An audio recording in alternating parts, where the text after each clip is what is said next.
And thank you for joining us this morning for our City Council Budget Development Meeting. We'll go ahead and get started. Connie, could you please call the roll? Bates. Here. Cheatham. Here. Clark. Mangum. Here. Nichols. Here. Paulson. Here. Ladd. Here. Thank you. We'll go ahead and jump into agenda item number 2 is fiscal year 2026 budget presentation. Staff members will be present, will present a draft budget proposal to council members for their consideration and input. So council, you have a number of papers in front of you. Let's just kind of go over them really quick if we may. The first one here is kind of, it's a draft budget. I'm not going to spend a lot of time on this. You can read it where we are and how we kind of got to what we are. We are indeed talking about the increase of 3% from the highest budget year of the last 3 years. The projected new construction, projected annexation, state ag, personal property replacement monies, and 1% foregone for O&M is what we've included in this. Some of the highlights on the major expenditures are insurance at 9.9% and dental insurance at 9%. And so we've got a number of things there. Then the next page, you have expenditures continued where that looks like. Right in the top part of that middle, you have additional items for tentative approval and it says July 10 work session. That is wrong. It is supposed to be for June 10 work session. And so we're hoping to get the go-ahead to build the budget with these couple things in it. An increase to investments of income investment. We believe we can get another $250,000 from the interest rates and interest that we have. We've looked at that. I believe that's a conservative mark. We had talked about that early last week, or was it last week or? May 15th. On the May 15th meeting, and we never really did do that, but we're pretty comfortable and confident that will happen. And so I think that's a conservative number. And then we have not added, but we need to add in an increased headcount for ambulance. And that will be a revenue and expenditure neutral thing, but we have to have them in our budget or we can't do that. And that will all be funded if the county will allow those new headcounts into the ambulance, specifically for the South County Fire and Ambulance Station. Is Chief O'Hearn here? Is that correct, Chief? Correct. So that's one of those budget neutrals. We just need to make sure we got that in, and we did not get that. Mr. Mayor, Yes. so what you're asking for there is just spending authority. Just spending authority to be able to do that, and it will If just the be a money transfer. comes. If the money comes, yes. That's what that is. Then one other thing that we had left out of the general fund is there are water leases. And our water leases, we have a split for the water lease from Palisades. Our water department gets 62.5% of the money, and the general fund is supposed to get 37.5% of that money. And so that dollar amount comes to $221,250. Mr. Mayor? Yes, So that is not currently included in the. that is income here. not included in the income. So that would, if included, would reduce the amount of gap So, that we have. so it's not, it was not included. Mr. Mayor, if I could. Yes. Ann Nichols, Pocatello Chief of Staff. It is not included in the revenues in the actual budget, but if you'll see, it is in the solution worksheet. Once the mayor found it, it's in his solution worksheet to add that in. So it's, the number would stay the same, sir. Okay, thank you. Okay, Mr. Mayor? yes. That 221, is that general funds portion, is that the total or That would be the total, that's the total? yeah, General fund portion. for the general fund portion, yeah. Sorry. 221, 250. So it's 221, 250. And so the gap remaining right now, we have with those and did we include we did include the investment income of 250 into this dollar amount of $777,246. Yes. That's your job to figure out where we take that. I've got some ideas and stuff, but Mayor, there's, just to clarify, the 250 investment income is already figured into this 777 yeah, gap. yes, Thank you. it is. And then at the bottom of that second page, you have new increases in community organizations request. These requests, these numbers here are numbers that are built into the budget that that is not excess of what we heard the other day. The other day, we heard all of the excess that people are asking for. A few changes or a few notes is Aid for Friends. This is the same amount, the $8,000, and the Wamazawa Foundation, the $2,500. They did not make the request this year for that $2,500, and so that is not in the budget. Okay. Then you have the tax solution, and I'll have Ann go over this with us. Budget development there, what we will probably focus on mostly is that bottom sheet, which is the 2026 tax funds, this one. And and this has some of my suggestions of what we do and how you do that, but this is kind of up to you. And the budget is been tentatively built on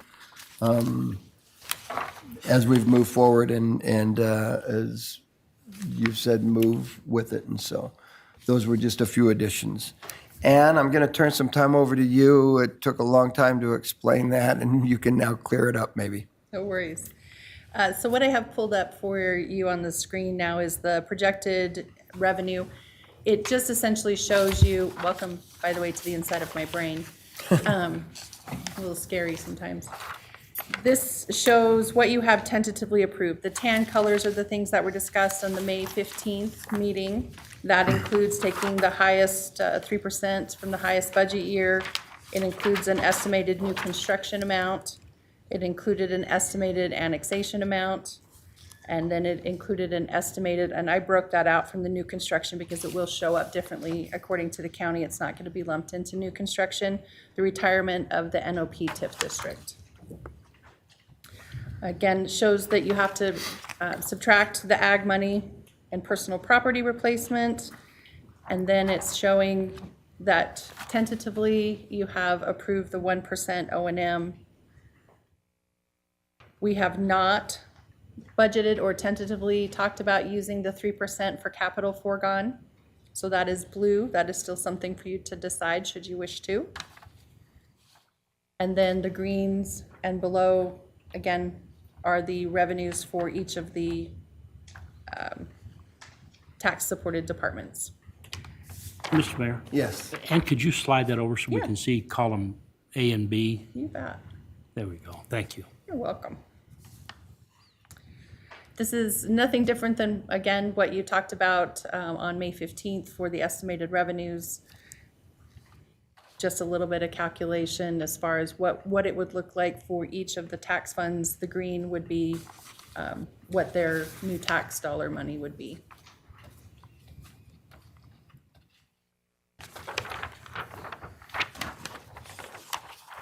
I did also include in your packets the revenue and expenditure spreadsheets. I don't intend to go over that. Those were pretty self-explanatory, other than a small error I noticed that I made.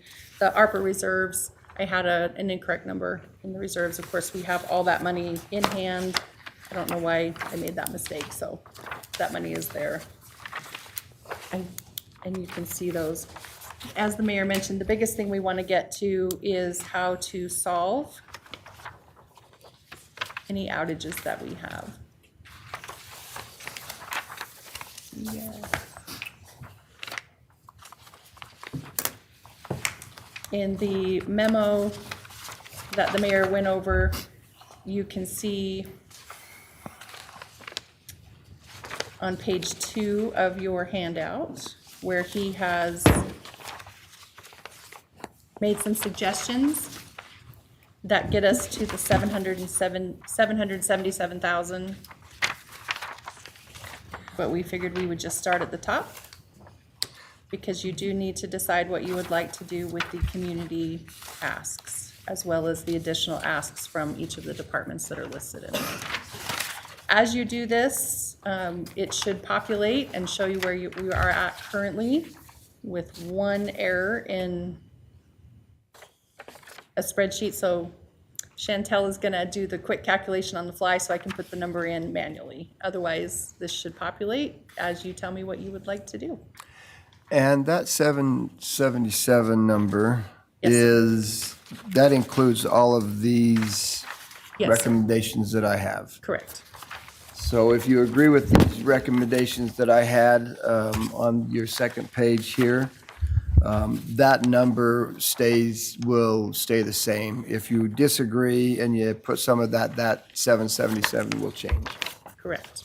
So, Which is why you'll see on your expenditure versus revenue sheet, the balance deficit is 1.3 million. That's why you can see the 1.3 million at the top. After the mayor has made his suggestions of 531,000, that gets us to the 777. yes. I am. So I just want to make sure I understand this. On the second sheet, the mayor's recommended solution worksheet options for removal. Yes, So you have two columns. Let's take, for example, the mayor council vehicle, 34,000 in the first column, and then it's in the second column. That means that it's been removed. correct. It's under the selected header, so it has been selected for And removal selected, removed, and outlined in the solution and sheet. reflected, correct, So- in that 531 total Right. subtraction. So the items that perhaps we could select that would reduce the amount of the overage would be anything that is in column 1 but not in column 2. That is correct. Okay, got it. Thank you. You're welcome. Yep. So, council, if you would like, I would make a suggestion that we make our problem worse, if we're going to do that before we fix it. And so we would need to talk about the first page here, the front page.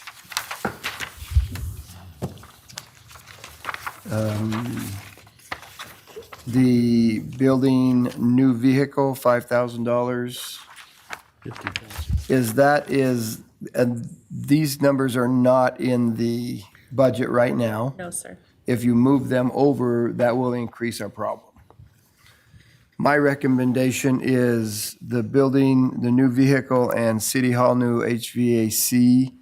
I would not recommend funding those two. You've got $1.5 million and then another $5,000, 50,000. or $50,000, sorry.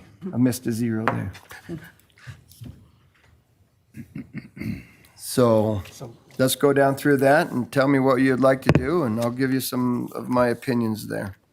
So, Mr. Mayor? Yes. To start with the first one, the building new vehicle. That was the building department. It wanted a new vehicle, but he also said he had a workaround that if the mayor's office got a new vehicle, that he would take the current vehicle. If we transferred a vehicle from another department, and then our vehicle would work good for him, Right, yes. but the mayor's vehicle has already been taken out, so this really isn't an option as far as the trip. No, I believe it still is an option. No, I mean, it's an option, but the funding a new vehicle for building by transferring from another department. Councilman, yes, if we don't get our vehicle, he wouldn't get his vehicle, so he would just have to hold on to that one for another year. Yeah. Right, okay. Yes. Okay, yeah, I misunderstood, sorry, I misunderstood the question.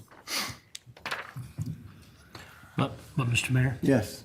If the vehicle's transferred from the mayor's office to building, there would also be a cash transfer to reimburse, to pay for that vehicle, wouldn't there? We would have to purchase it from the department that it would be coming from. The Right. mayor's office would have to purchase it, but the vehicle in the general fund can move to another general fund department. Okay. Because technically we exist, but we don't exist. It's just the general fund. Okay. So you want to add 50,000 to our problem, or you want to keep it out?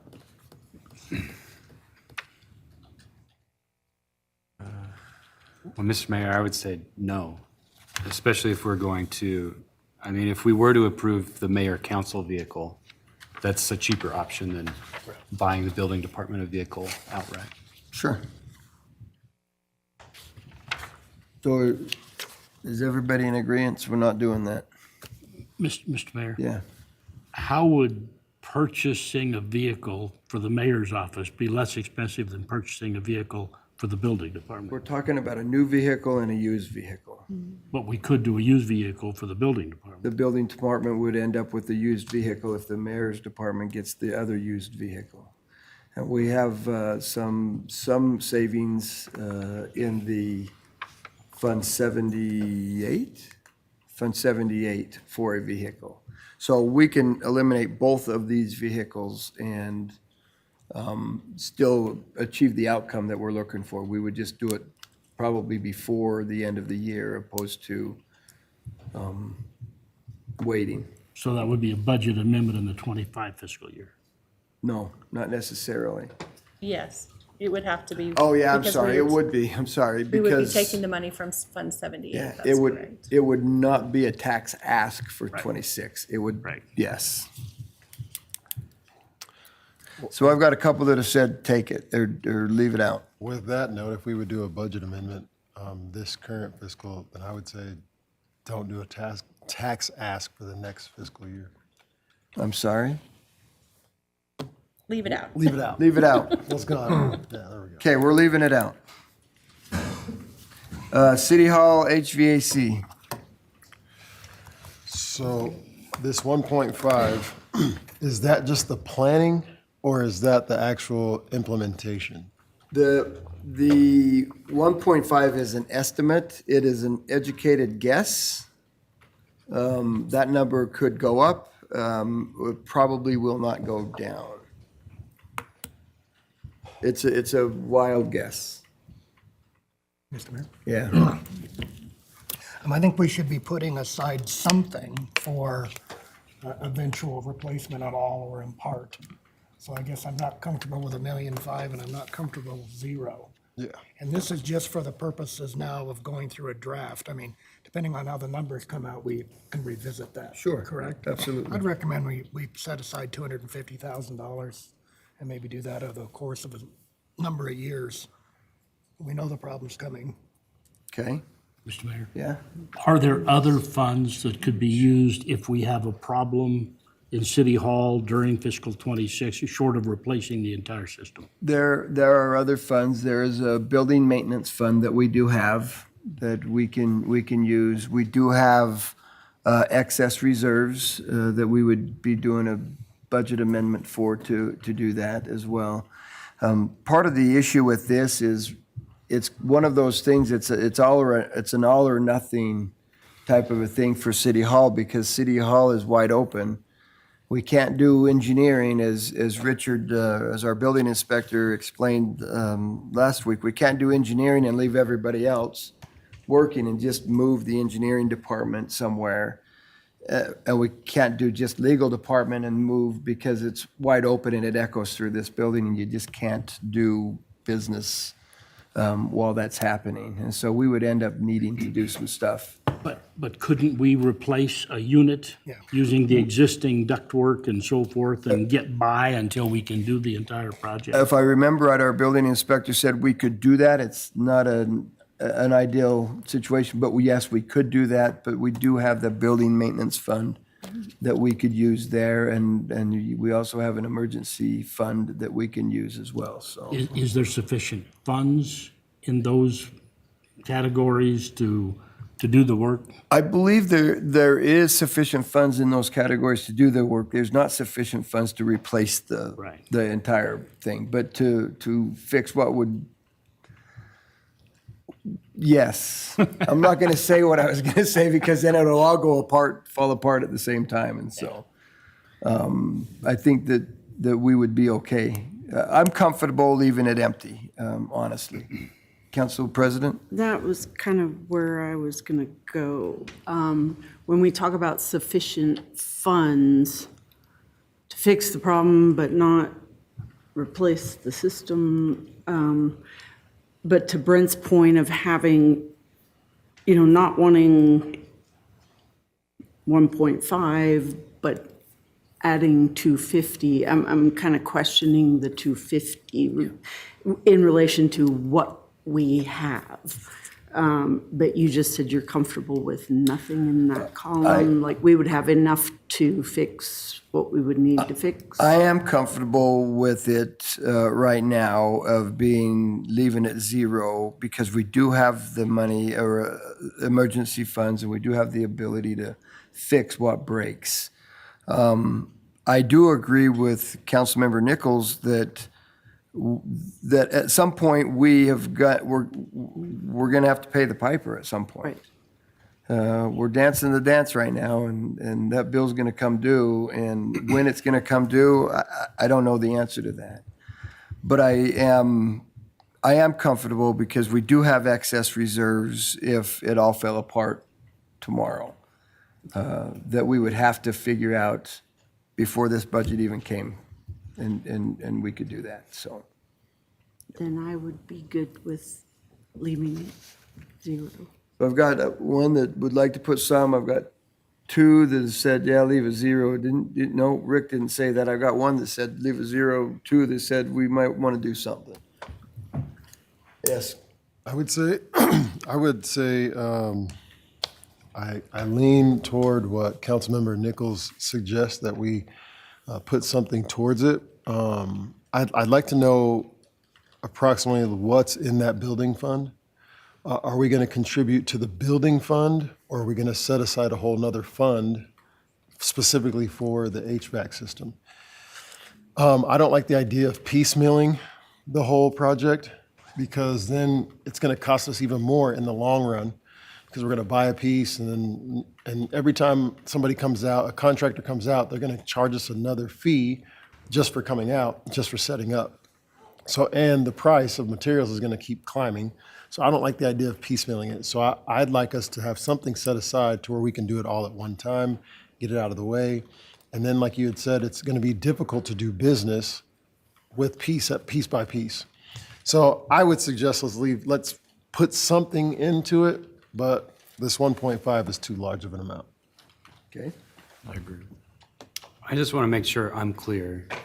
We don't have enough reserve. If we said, let's just do it, there's not enough reserve funds to only use reserve funds and just fix it. There is, yes, there is enough reserve funds to fix it if we needed to today.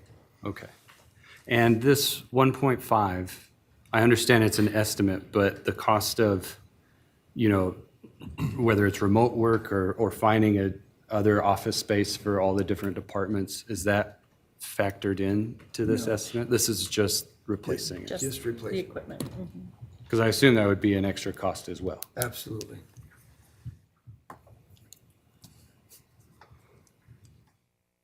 Mayor, if I may speak to the question of where would the savings go? We would push it into Fund 78 with the City Hall budget so that it could be easily tracked, just like other departments in the general fund that change over and save money for a specific purpose into Fund 78. That money would go into that, tagged for the City Hall budget.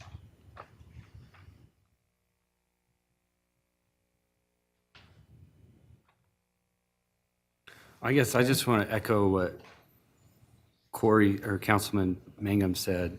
I'm concerned about if we just push it off another year, how much more expensive does it become? If if an air handler goes down, which I believe in the building department's presentation, it's very expensive because everything's so out of date. that we can just be adding to this cost without fixing the problem. I wonder if the cheapest option is to just fix it now. The cheapest option is to fix it now, but also the most expensive option is to fix it now.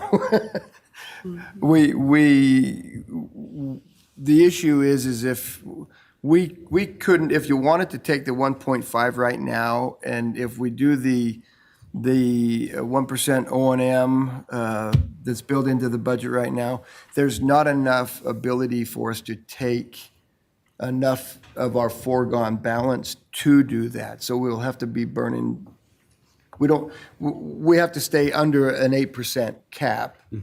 And so we couldn't take enough to fix it all right now if we decided to. And there again, it's just increasing the tax if we do that. And so using reserve funds, but keeping the tax ask down is not an option? No, that is an option because our foregone balance and our reserves are two different things. Right.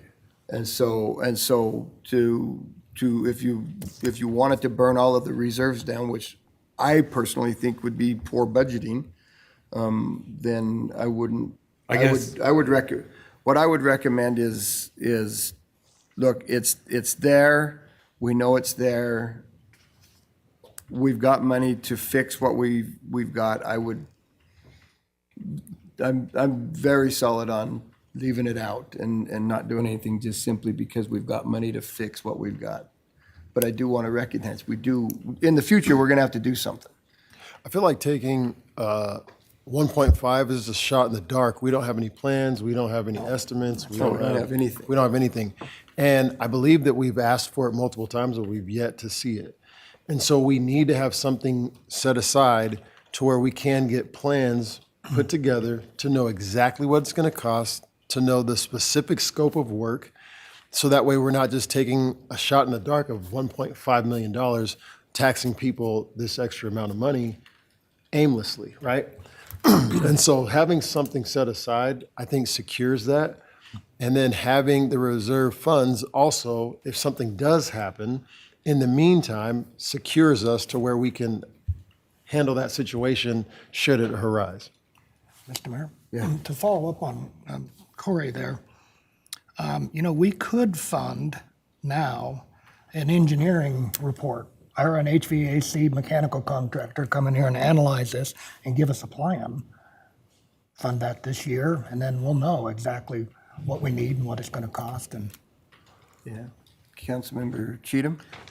I think part of the problem there is you need to fix a point in time and an existing floor plan before you can get an accurate engineering study. If we change the floor plan in this building in any way, it's going to change where the air handling, the ductwork, the returns, all that are.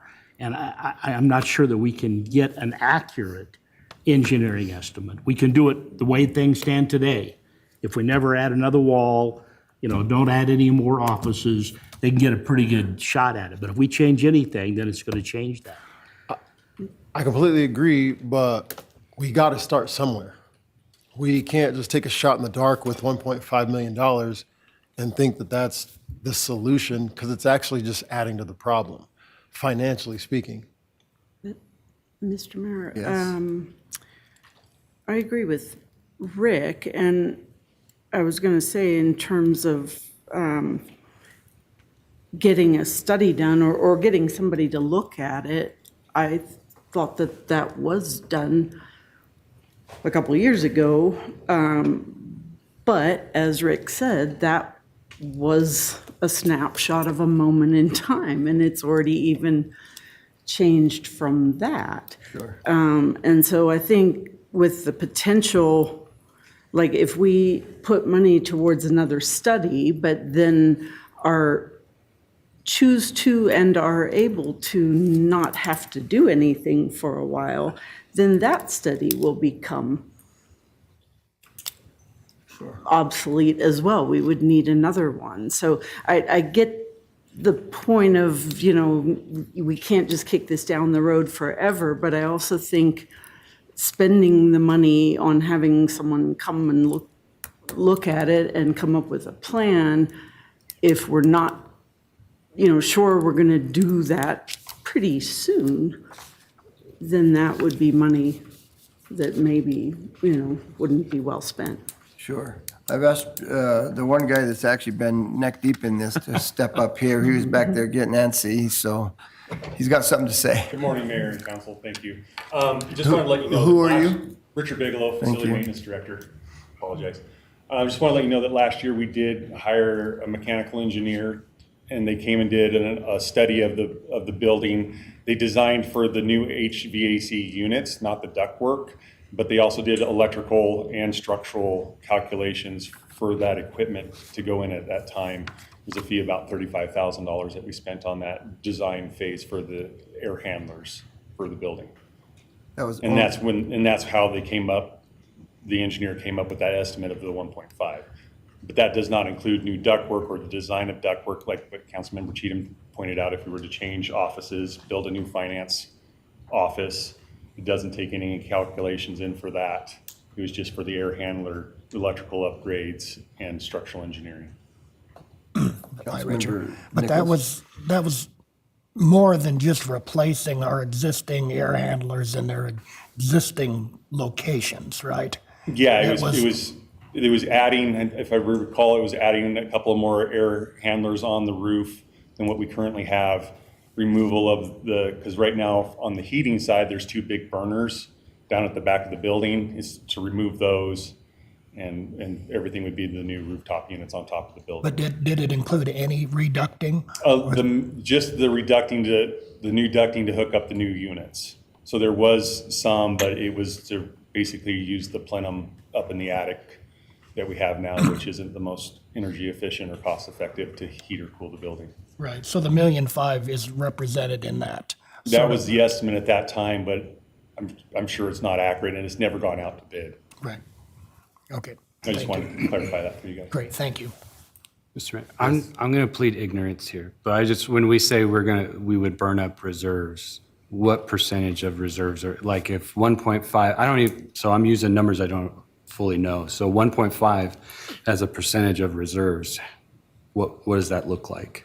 So on your expenditure and revenue sheet, Councilmember, you can see to the far right, you have reserve balances. That is in excess of what we would need according to our financial policies. So you can see there's 9.3 million in the general fund. Okay, right here. Yeah. Thank you. You're welcome.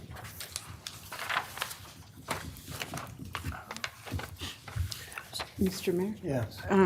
One last comment I'd like to make is just kind of reiterating what Rick said. I mean, he was talking about if we change or make any changes in the building. And I would say there's a good chance that we will need to, which is another reason that makes me reluctant to commit to coming up with a plan that addresses the way things are now, when I think there's a very good chance that that is going to change. Yes. The problem then becomes, if we expend this money and we do make adjustments to the units, then let's say we add another wall next year. On top of that, we're still gonna have to have another plan done to figure out where to replace or remove the ductwork. So either way, you still gotta have a plan done before you can start the work. If we expend this money, the engineer's still gonna have to come up with a plan for how they're going to approach replacing these air handlers and everything else. So no matter what, you're still gonna have to come up with a plan regardless. So I think that it's common sense to say we need a plan before we execute anything when it comes to this HVAC system. I'm still solid that we have the money. If we have an emergency, I would not ask the taxpayers I would not ask the taxpayers to pay more money today, because we do have the money available if we have an emergency happen. Hey, Mr. Mayor, I agree with you. I say let's leave it out, but if we can pull 250 from reserves and put that aside, or put a mark on 250 to say that we're putting this towards the future fix for the HVAC system, I think that that would make a lot of sense. That way, we're not asking for more money tax-wise. We're using our reserves. It's responsible budgeting, I feel.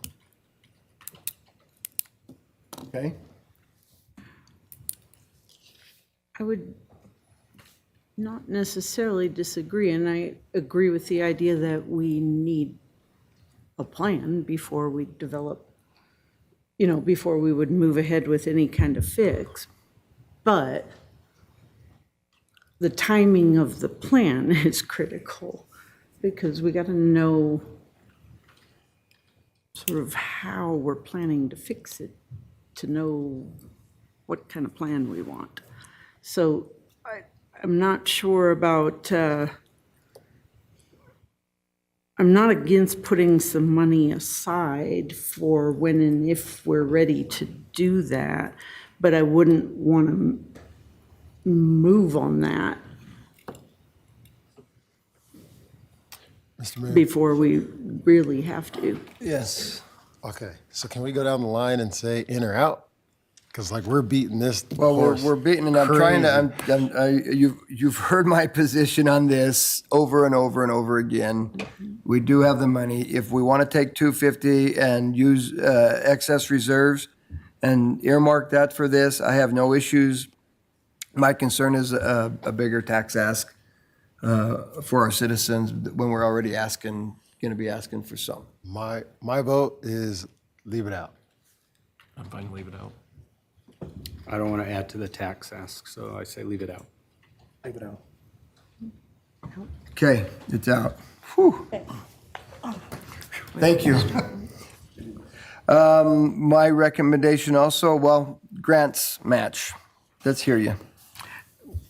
Yes. Is this for just any possible grant match need that might come up, or do we have specific things in mind for this? I believe if I remember from Brent's presentation, this was not for a specific grant. This was for these small unexpected grants that would be coming up throughout the year that they do apply for. That's what I thought too. I just wanted to check that. Thank you. I would like us to leave this in. With this 50,000, we potentially could see this multiplied 10 times over with the amount that we get in grants for the city. So I think that that is a wise choice to pull that $50,000 to help match grants. Mr. Mayor?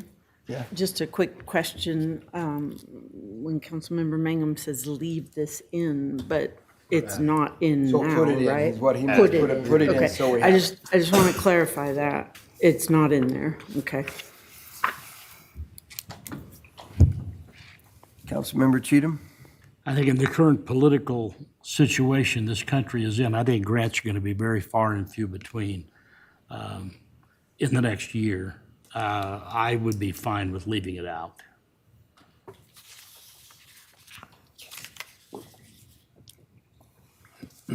If grants come up, oh, I'm sorry. Go ahead. If grants come up and we don't have these, this is technically spending authority, is that kind of how we It's- would look yeah. at it?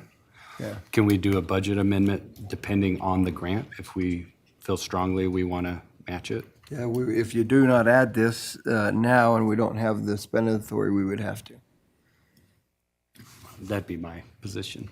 Okay, Councilmember Paulson? I agree with what Cheatham said. I think it's fine to leave out if we can in the future spend money for a grant match, if that comes up.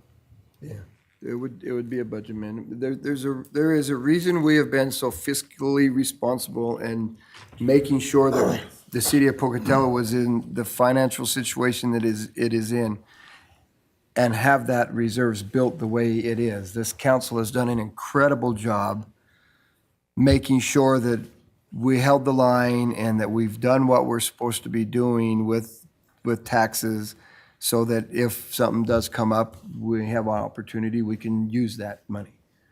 So I have 1, 2, 3, I'm okay. okay leaving it out? So we're going to leave it out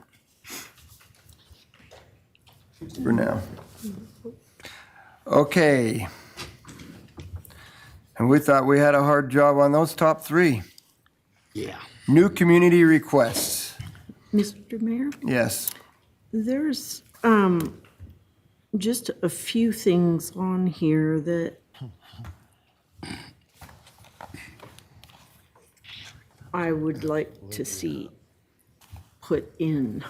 Okay. For the most part, I don't think we can or should add new things, but there's a couple that are, well, more than a couple.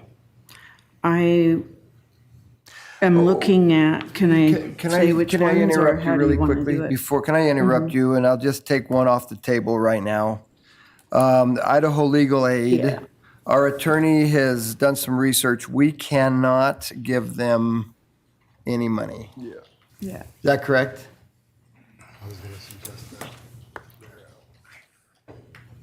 No, he's changed his mind. It depends, apparently. No, it doesn't depend. I got it. I'll just stay. This doesn't depend? Good morning, Council and Mayor. Jared Johnson, City Attorney. These community organizations that have requested money, the thing that you have to evaluate on these is whether or not they are performing a function that the city could perform themselves if we chose to.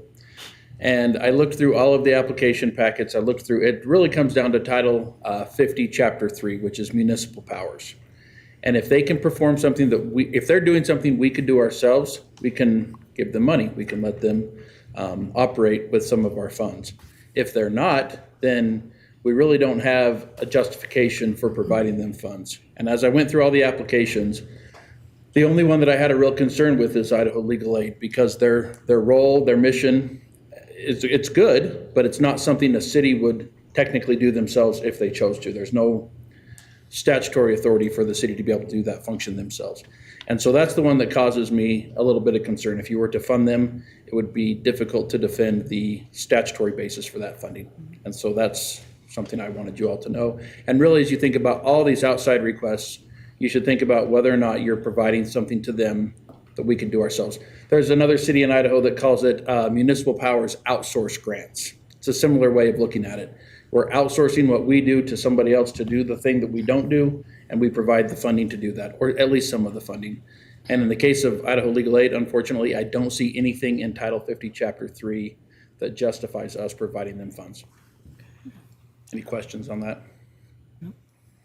Thanks for saying it a little bit more delicate than I would. Thank you very much. My recommendation is we take that $20,000 out and not consider it. I was going to suggest, Sorry for the interruption. that's okay. I have 4 out of this list that I think, I mean, everybody makes a good case. There's a need for all of these things, but I think there's 4 that address areas that are critical. And with the idea that a lot of grant money is being cut and, federal programs are being cut, I think things that are about our youth, housing, and housing, we can only do so much, but certain things here, the transportation that New Day provides, things like that. So the 4 that I was going to suggest, but I'm lowering some of the amounts a little bit, are Bannock Youth Foundation, Boys and Girls Club, Friends of the Brady Chapel. It's not in the categories that I was talking about, but it is our building. So that one, and then New Day Products, those 4. I would say Bannock Youth, 20, Boys and Girls Club, 17, Friends of Brady Chapel, 3, and New Day, 10. And that is an even 50. And that's my recommendation, and then the others we leave out. Okay? Other recommendations? Yes, Councilmember Paulson. Doesn't Brady Chapel, don't they raise money as well? And they've gotten a few grants. They've done a number of grants Try and to. stuff, and they're trying to raise some money and stuff like that. The chair of the 501c3 that was started has unfortunately passed away, so that they're kind of having to restructure and they've lost a few people on the committee. So as far as raising funds, it's not a lot is happening at the moment, but they have raised some, and they do pursue grants. But those grants are also ones that are not, they're like historic preservation is one of the areas that is really being cut. So there really is not much grant money in that category available. Okay. Who wants to go next? Sir Mayor? Yes. Sorry, Hayden. The one I have the biggest question about is the Housing Alliance. One of the questions I have, have we ever funded projects with them before? From my research, they're very old. They've been around for a long time. Have we worked with them before? Not through this means. They have come to the CDBG grants through Christine Howe's group. They have gone through there for some assistance, but not directly funding from the general fund. Yeah, it's a large request. I don't know that I'm comfortable with the full amount, but their plans for increasing housing at the Convergys building, I just don't think we as a city are in a position to be turning down opportunities to increase housing. It's the number one issue everyone talks to me about. The one thing I would point out, only just to point out, that once the Housing Alliance purchases property, it comes off the tax rolls. So, I was just going to say that. That's good. not They- that that, yeah. not that that should matter, just something to point out, because well- housing is one of the biggest things that we do here. Mr. Mayor? Yes. Can I ask a question? And it's related to that, but it also is related to Boys and Girls Club. And depending on the answer, I could be convinced to remove that from my proposal. But they've come to CDBG before, and housing has come to CDBG as well. And I'm kind of wondering, I mean, I was wondering with Boys and Girls Club, why they're pursuing this money instead of the CDBG, or is it in addition to? My guess is in addition to. So they're pursuing both avenues, okay. That's my, yeah. CDBG has a very specific criteria. Right, This money would be more generic and open for however they would like to use that. and is Housing Alliance also pursuing both? That would be my guess as well, but I can't specifically speak to that. Okay. Council President, we can certainly get that answer for you, but that would be my guess, is that they are both pursuing both, since they are two separate opportunities. Okay. And just to keep in mind too, CDBG money is not certain going forward too. So I was also wondering if people were sort of hedging their bets almost, applying for this in case that money goes away. That was another question I had too, so. Okay. Yes. So the new community request, that's just part of what we may be increasing. We have some of the existing nonprofits that want money as well. So we, Right. so, Okay, yes, just wanted to so make sure that- everything in that first line column is an addition to what we already have built into the budget. If you look at the community request that it says already funded, those numbers are in the budget and they're already there. Right, so, Historically, we've done those, and so we I was comfortable putting them in the budget because that's where we've been in the past. This, for example, if you look at family services increase, they're looking for $1,000 more than the 17,500 we already Got it. have budgeted and give them. Or Neighbor Works, we've already given them 12.5, but they want 47.5 in Yes. addition to that. Yeah. Okay, fine. And what we've already funded is on this memo too? It's, yeah, And everything, here- it's there and it's in the budget now. And Mayor, just for perspective, we've currently fund 100,000 a year. Is that, what About does that? 147, yeah. 147? Okay. Okay? Yes. So these I items that- apologize, 140, correct. Okay, so these items that we're talking about now would increase the community support above and beyond 147,000? Yes. Correct, yes. Yes. But you said it is 140? Or 140 140? is currently in the budget for those that we have done in the past, yes. Okay. Mr. Mayor? Yes. Of the increased requests, I think, for me personally, the only one I would be interested in meeting their new request is NeighborWorks. And my reasons for that are, I think beautification is a big issue in Pocatello, and that's really what, from my understanding, talking with them, that's what this money would be focused on. I can tell you from what they've done at Caldwell Park, they've done a lot to increase the beautification of that park, make it more functional.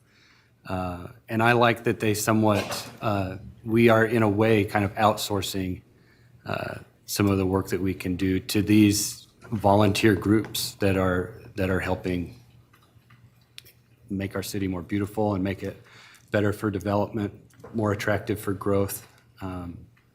So I would be in favor of matching their increased request. I understand it's the biggest one, other than the fire, but I would be in favor of matching that. Okay, Mr. Mayor? yes. I would make one comment about that, kind of, in a way, almost the opposite. I agree that beautification is important, but in terms of federal money going away, some of our social service agencies that are really critical. I know Family Services Alliance is losing some major funding. There was money, too, that was still related to the pandemic that is now finished. So the future is a little scary, and these are critical services. So I'm looking at, while all of these are important, I'm looking at Family Services Alliance, Free Clinic, and Senior Center, because again, the Senior Center is meals.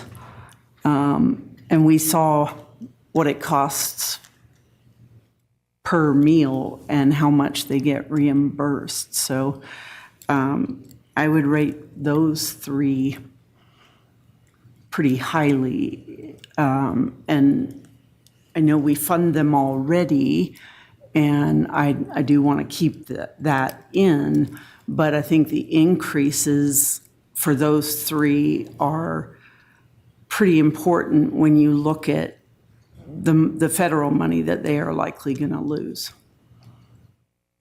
and just how critical they are to our community.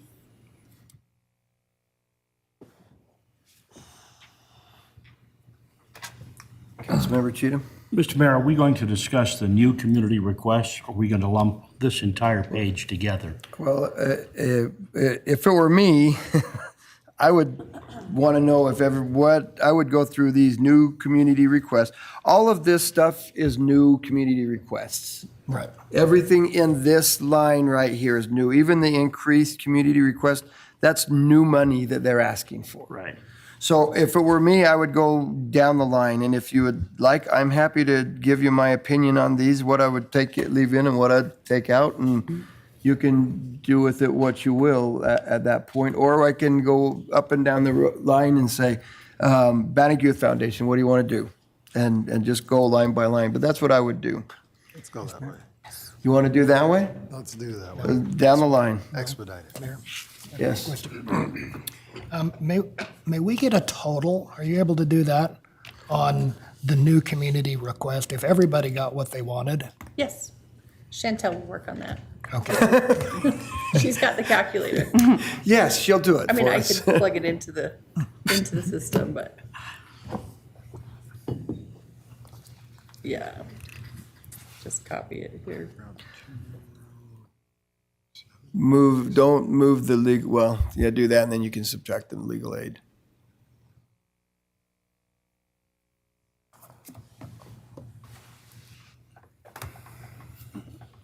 Patience, I'm not the accountant nor the Excel spreadsheet person, so patience is appreciated.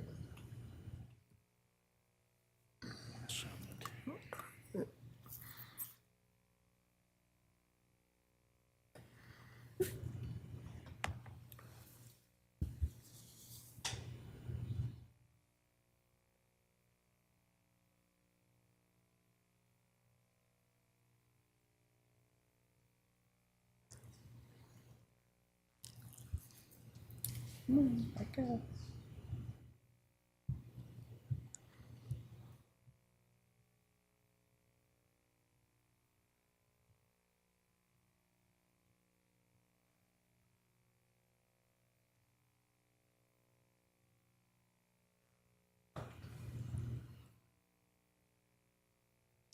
$304,184. And 100,000 of that is the Housing Alliance, which I think is way high. Correct. So, and just for temporarily, would you pull that 100,000 out?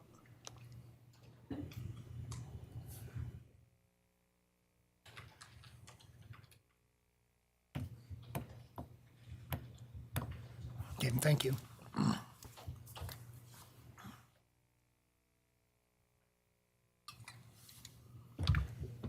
Okay,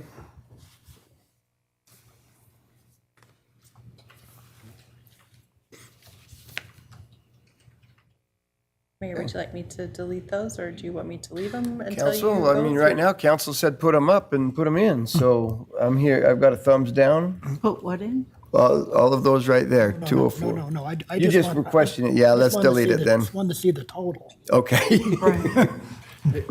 I said what I wanted, not all of it.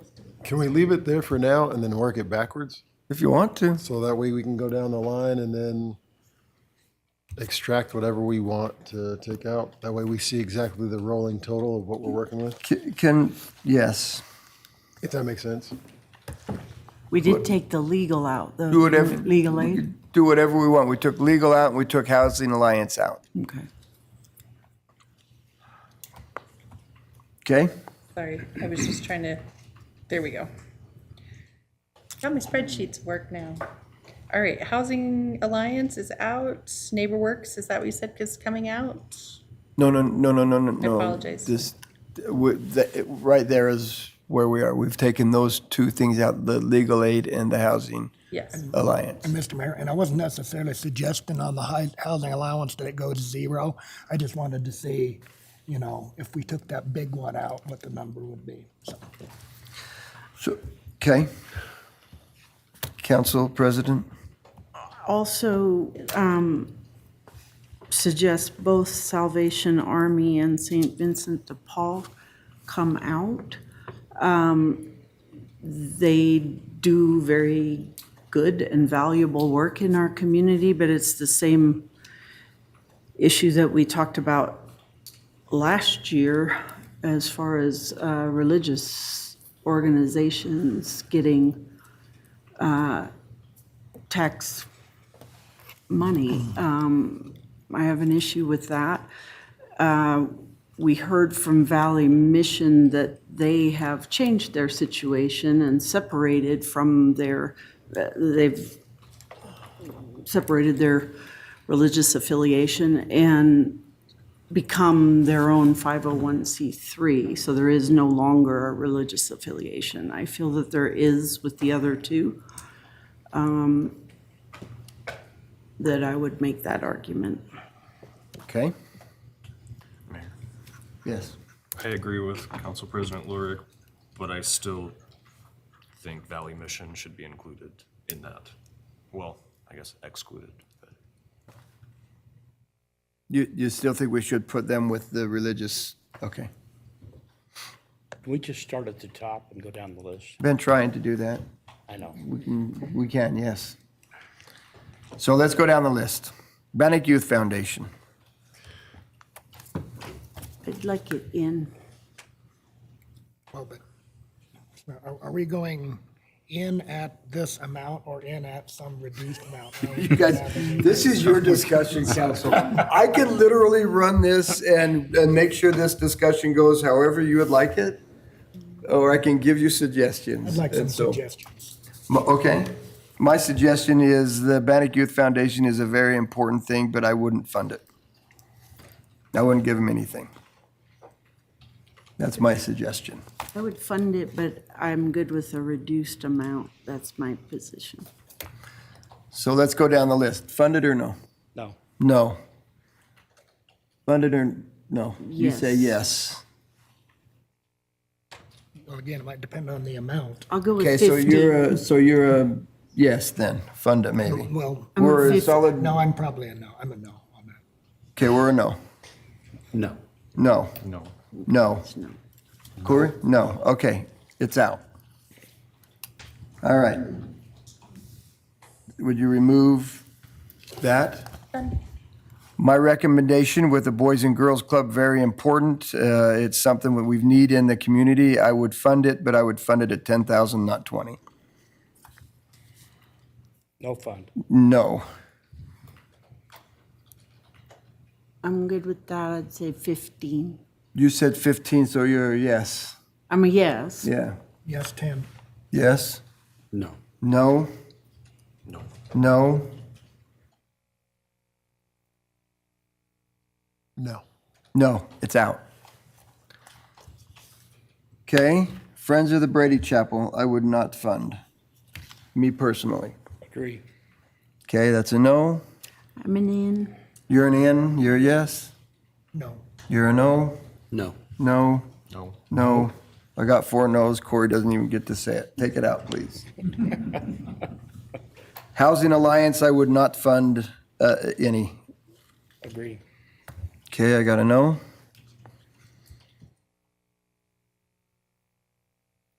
I mean, if you all wanted explanations for all of my reasons why, I could give them to you, but I'm no. a no? No. No?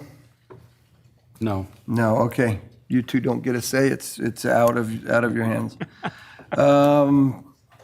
Legal aid, we'll skip over. New Day Products is an extremely important thing. I would fund it at $7,000. Can you tell us why that amount, Mr. Mayor? I would fund it at the full amount, but I think a $7,000 funding for helping people in need is a good number for them to be able to help people get to and from for the year. And this is a business that special needs, it gives them a place to go and to be and to live and to work and to have pride in where they are. And so I settled at 7,000 because I think that's probably okay enough to do that. I would be comfortable funding it at 10, but And I know that Terry works extremely hard on applying for grants, raising money. I mean, he applies for every single thing he can find. And I mean, I appreciate that kind of diligence. It's not like he's coming here because, it's just easier than going out and finding other money. He looks for everything he can get. he does that. I'm good with funding it at an even 10. Okay, so you're a yes, fund it. No. No. Brent, I'm okay with a yes, 7. yes. Dakota, I agree with everything you said, Mayor, and I would agree with the reduced funding of 7. okay. I'm going to skip And Hayden. honestly, no to any of the new stuff. I'm just gonna Okay. blanket, so. All right, so it's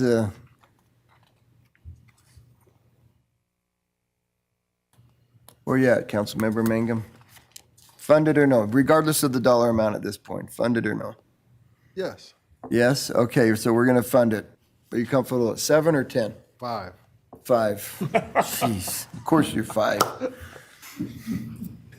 I'll say yes to 5. 5, okay. Yes, at 5, I'm good with that. You're good at 5, are you good at, well, you or no anyway, but are you good at 5? No, I want 10, but I'm outvoted, so. So you're outvoted, so council as a group, we're comfortable funding it, right now we're comfortable at 5. 4 comfortable at funding it, the argue was the dollar amount, and so we're at 5. Okay? Salvation Army, they do a lot of good things, but I would not fund Salvation Army. I have also that same feeling with the religious connection there is, that's me for the next 2, but we'll hit the Salvation Army. Councilmember Mangum, are you a yes or a no? What's the amount? Right now, the amount is 25,000. 25,000. My recommendation is not to fund it.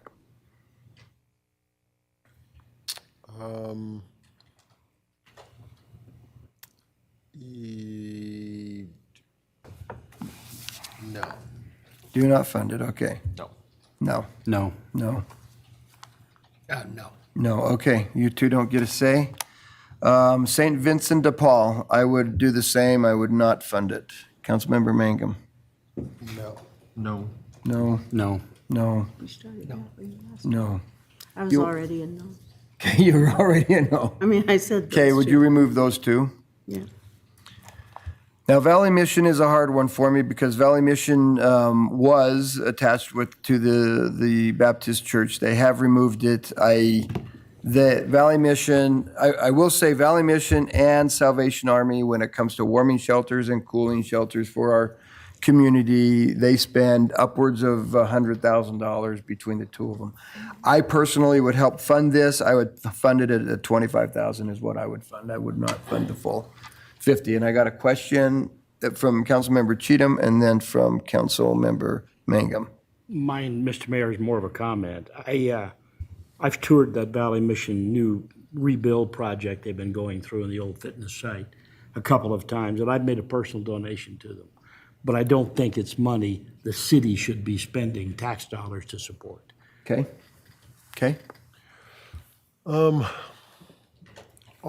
the comment about the warming shelters, I'd like to see us possibly maybe give 5,000 back to Salvation Army, specifically for the warming shelter aspect.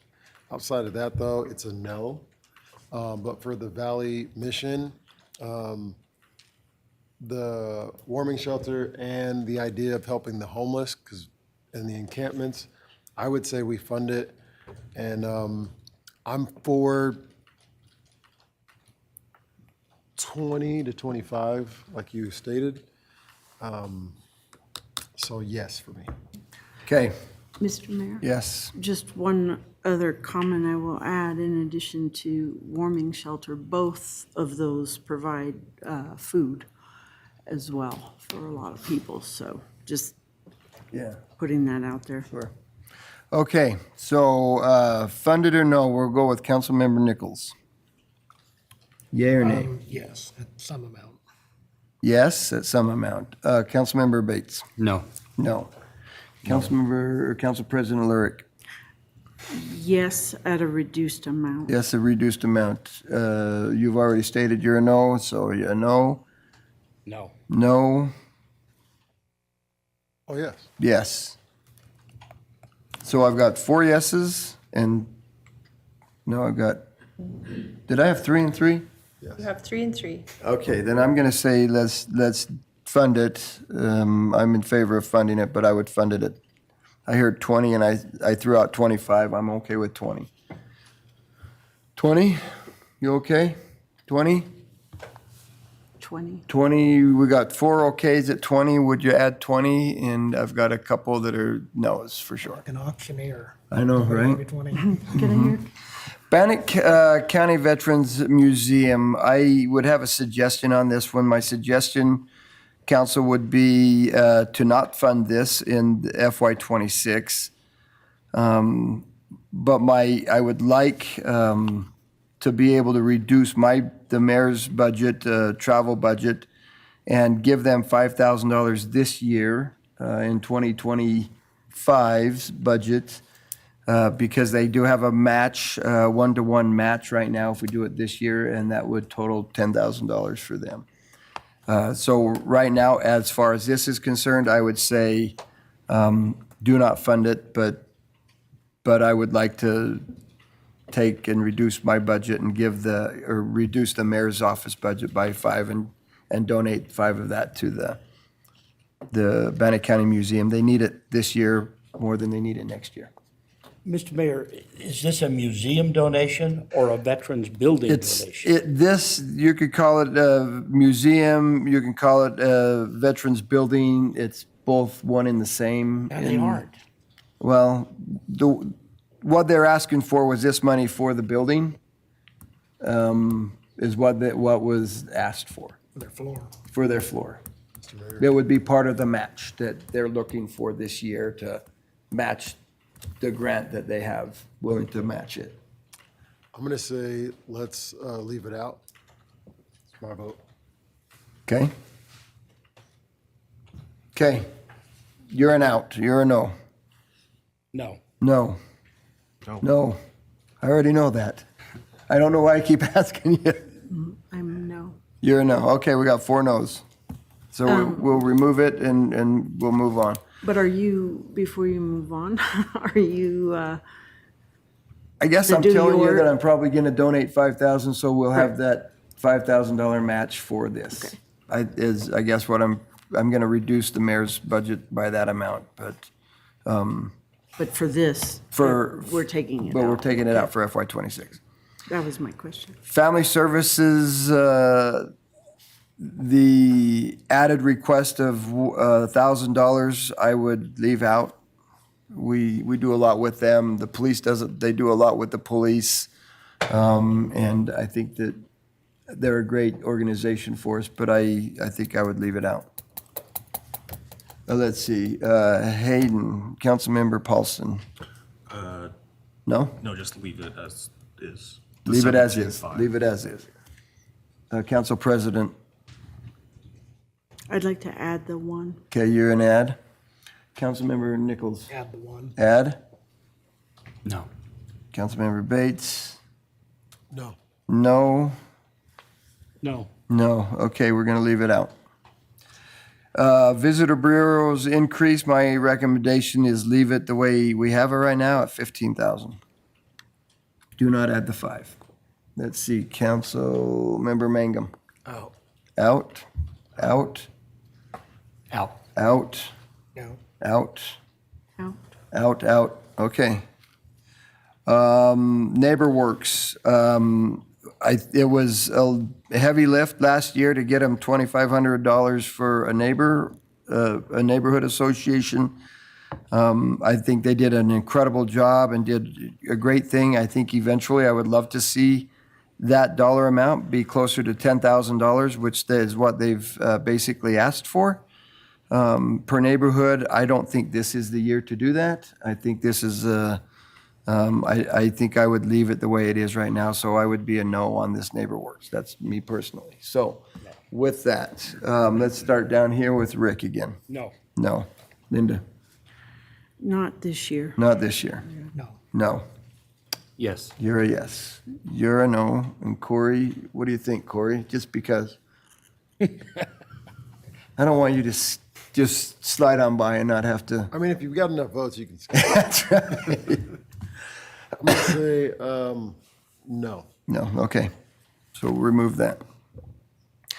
Free clinic increase, they do an incredible job. I think that what they do is very valuable. I think that funding them at $20,000 been a good number. I think I would love to see that increase eventually, but there again, this year, I don't see this being a great year to do that. So I would leave this one out as well.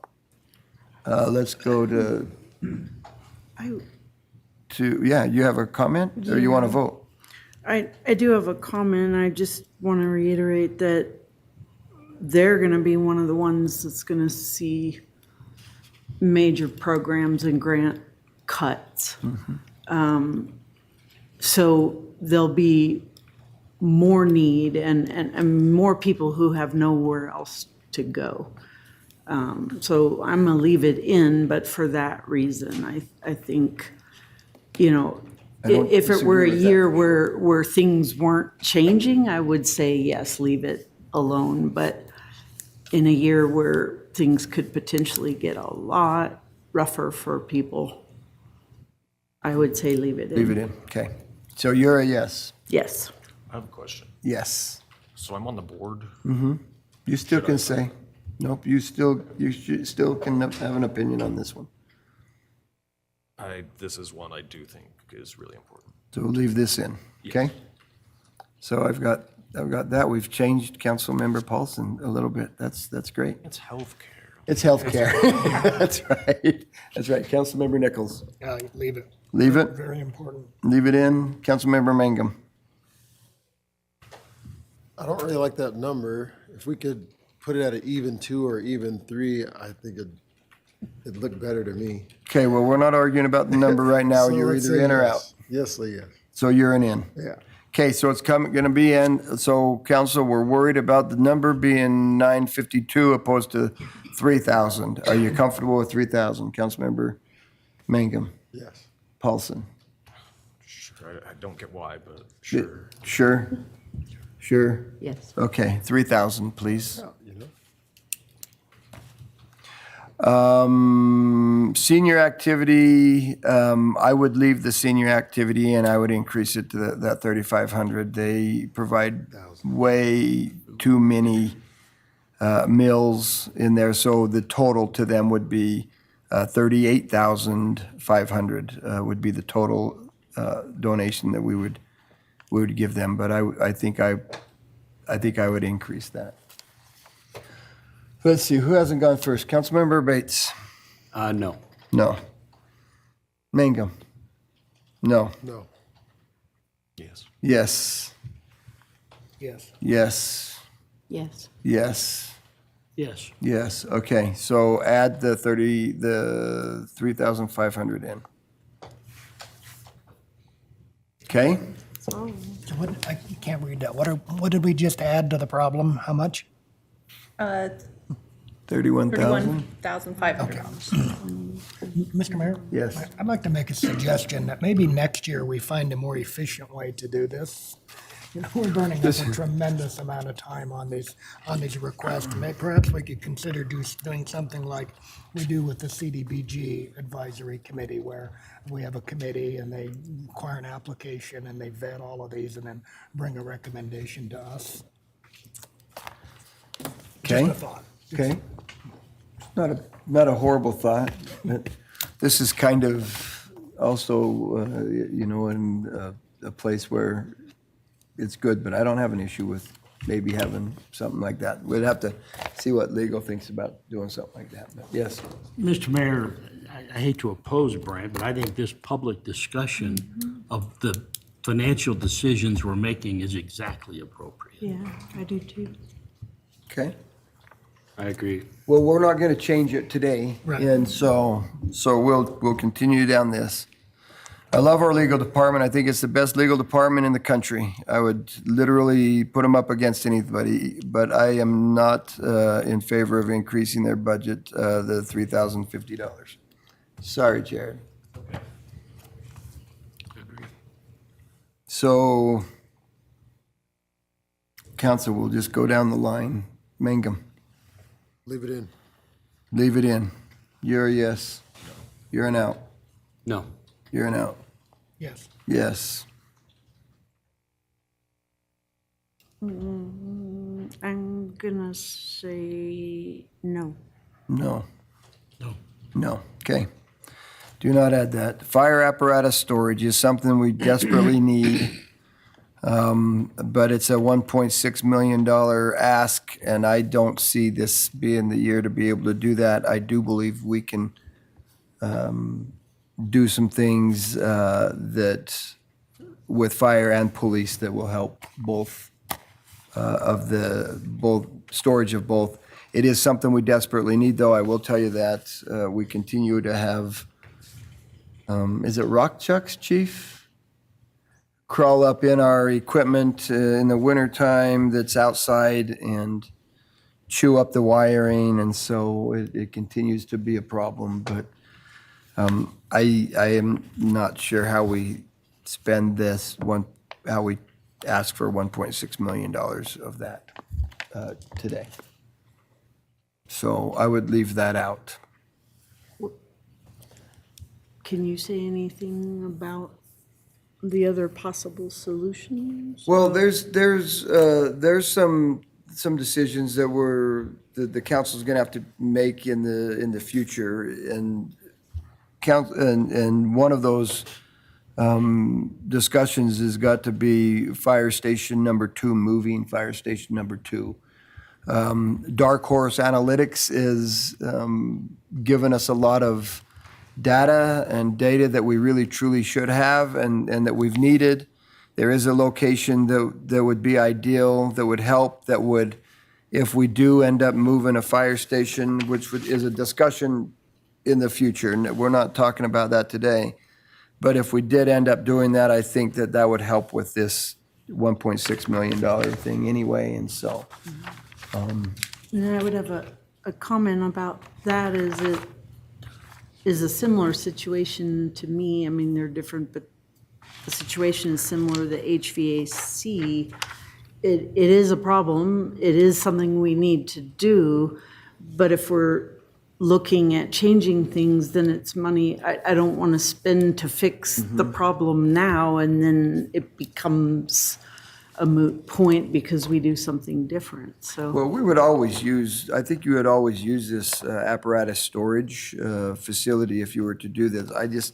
It's a tough year right now to ask, and it's a big ask. And so. If there are things we can do in the meantime. It is something that we could definitely ask for, but I don't think this is the right year to do it. I think might be getting over our skis a little bit if we did that, so. My recommendation is to leave it out. Councilmember Paulson? No. No. No. All right, we're going to come over here while he thinks. Council Member Cheatham? No. Council President? I'm gonna say no for now. Okay, we've got the no's, so Councilmember Mangum can keep thinking about stuff over there.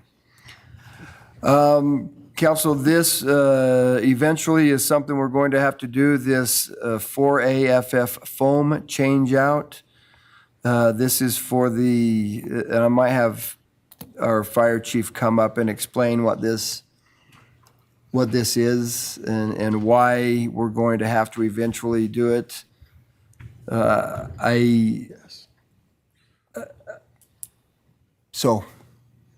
Thank you, Mayor and Council. Ryan Ahern, Fire Chief. So there have been some changes and a decision by the EPA and other agencies to transition away from this foam that we currently use because of the chemicals that are used in it and their health effects, to a new one. I would suggest that we are, as the airport manager presented, going to be speccing out a new truck in FY26 for a further delivery, and probably at that time would be the appropriate time to make that transition. So leaving it out this year would be fine. Well, that went a different way than I thought it would, but, okay. Wait, so leaving it out? He's saying we could leave it out this year until Yeah, I we think, get. and then as we spec the new truck next year, we will spec it with the new foam system, and at that time, we'll need to transition our total inventory, and that would be a good time to make that change. Mr. But is Mayor, it dangerous to people right now? It is a health hazard. We do not use it for training, so we minimize exposure. It's what, in the industry that we've talked to you about PFAS, these perfluoroalkyl chemicals, the forever chemicals that are bad in groundwater, and they also are a known carcinogen at some level. And so we don't use them for training. They're only for emergency response. And so there's definitely something we want to do to transition away. It's just a question of timeline. Mr. Mayor? Yes. Just a question for you, Ryan. I understand what you're saying about FY '26, like when we get the new equipment, that's a good time to do this, but also want to weigh that against it being a hazard, a health hazard. But also looking at just the finances, would there be any benefit to doing some now? So you're going to order the new equipment in '26 and you'll order it with the new material, but then you're talking about transitioning the existing equipment at the same time, but then that means we have one big expense all at once. Would there be any benefit, and could we maybe lower this number but do some now, or does that not work? We could do, it's kind of the two chemicals are not compatible, so the new stuff cannot be used in condition with the old stuff. Okay. And you have to retrofit the trucks. And so once you change a truck, it's either all new system or all old system. And so we could transition one of our trucks now. The real big cost is in the disposal of old agent, because we'll have to pay a company to come in and take it, reclaim it, and go dispose of it. I believe they incinerate it. So there's like an economy of scale there where Correct. if we dispose all at once, Right. if we do that in, And then we would bring a contractor in one time to dispose of the total amount, and then also purchase the new inventory is also figured into this as well. okay.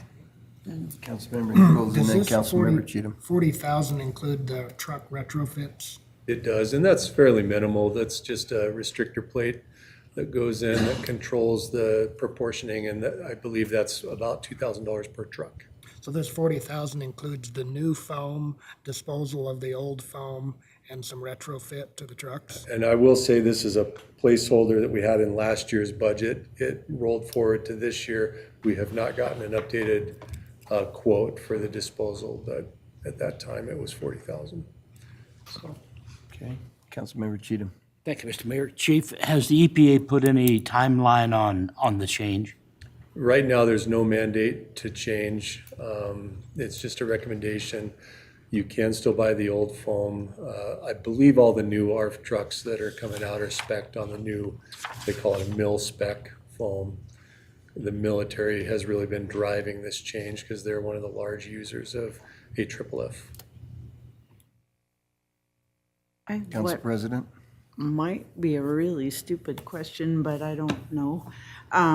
But you said you can't mix the two, it's one or the other. If we did a truck now, so we had one with new, but we had others with old, and they were we had a big fire and they were out there together, is that considered mixing? Like if Yeah, they're I think using? that probably, I think once they've been dispensed, they probably are compatible. I Okay. apologize that I don't know that.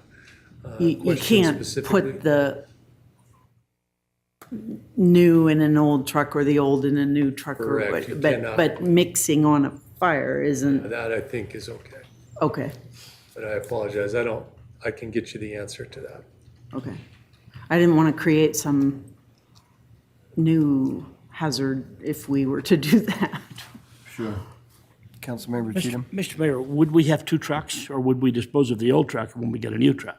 We are going to surplus one truck when we get the new one, and so Yeah. then we would be retrofitting one truck, we would have the new truck. And so that would be a cost that we wouldn't have to retrofit 2 trucks. But I was looking at if we did one now. Yes. Based on what the chief had said, my vote is that we leave it out for this year. Okay, you're out. In. Out. Out. Out. I'm out. Out. Out. Out. Okay. Thank you. Thank you, Chief.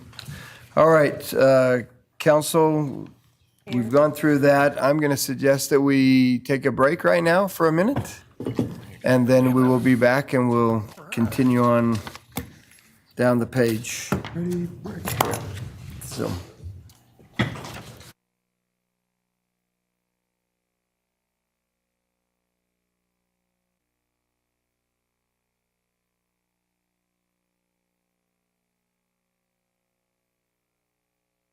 Good morning, and thank you for joining us after our break. We will go ahead and continue on. Council, I'm just going to say we're at airport, but before I start with the airport, Ann has something she would like to. Just a quick reminder that we did have 2 additional community groups that came to you asking for funds, which was Aid for Friends. They did not ask for any additional funding, just the $8,000 that we give them already. And Sika, Meals on Wheels, also came before you. They did not have an additional ask outside of what we have already budgeted of $30,000. So they were not represented on that sheet for those reasons, and I should have had them on there just so that you could review those, and I do apologize. But they are included. They are included in the Are budget. included in the budget. Okay. They have been for many years, and they just rolled over at the exact same amount that they asked for the current year and Okay. for the coming year. Perfect, thank you. Okay, council, let's look at the airport full O&M increase. Right now, council, if you look over to the right, you have airport fund 5359 on the right of the page in the orange right here. I would recommend that we give them the $5,359, the $5,359, and not the entire $53,000. Though they would love the entire $53,000 because they can always use it. Okay, let me show you right here. I'm looking right here at this number, airport fund, Okay. and we're looking at that number. The $53,000 number would be their full O&M increase. And if you look over here, they've right now budgeted at the $5,300 under their full amount, and I would recommend we just take that and zero them out. That would take their revenues and their expenditures to balance at 0 if you gave them the additional authority to have $5,359. So, Mr. Mayor? Yeah. I don't understand the full O&M increase. They did not, the departments were allowed to take our operating and maintenance budgets up by 3%. Airport did not, in order to try to balance what they had for revenue, what they knew that they had. Because once we went through and did the revenues with the new tax potential, it gave them an additional $5,000 in revenue. But the 53 would be if they did the If they- 3%. If they had their full 3% increase, it would have been $53,000. So they would have been $53,000 or 48 something minus. Yeah. if And they had were done not that. asking for that? I mean, they were not proposing that? They are, They it's a wish are? list. Okay. Could they please have? But they, revenue, in order to get them to 0 is only the $5,300. Is that, okay, that answered. Mr. Mayor, Yeah. are we at the vote point yet? If Are we're we at the what? If we're at the vote point for how we're gonna handle No, that. I think we are. I'm so glad that I've got Ann down there because what's running in my head, I have a hard time getting out of my mouth, and she does a good job of it, which worries me that she's in my head that much, but. Councilmember Cheatham. Mr. Mayor, what is the airport levy amount? It's For proposed for the coming year or the current one, sir? Either. So proposed for the current one, I don't have the actual like .00. They're very far from their max levy, but the amount of tax dollars that they would be getting is $1,225,479. Where is that number, Ann? It is on your revenue sheet.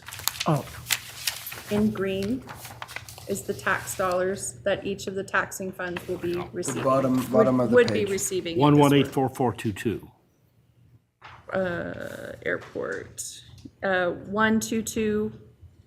Oh, in green. In the green. That's the In green. 26 projected. Yes, sir.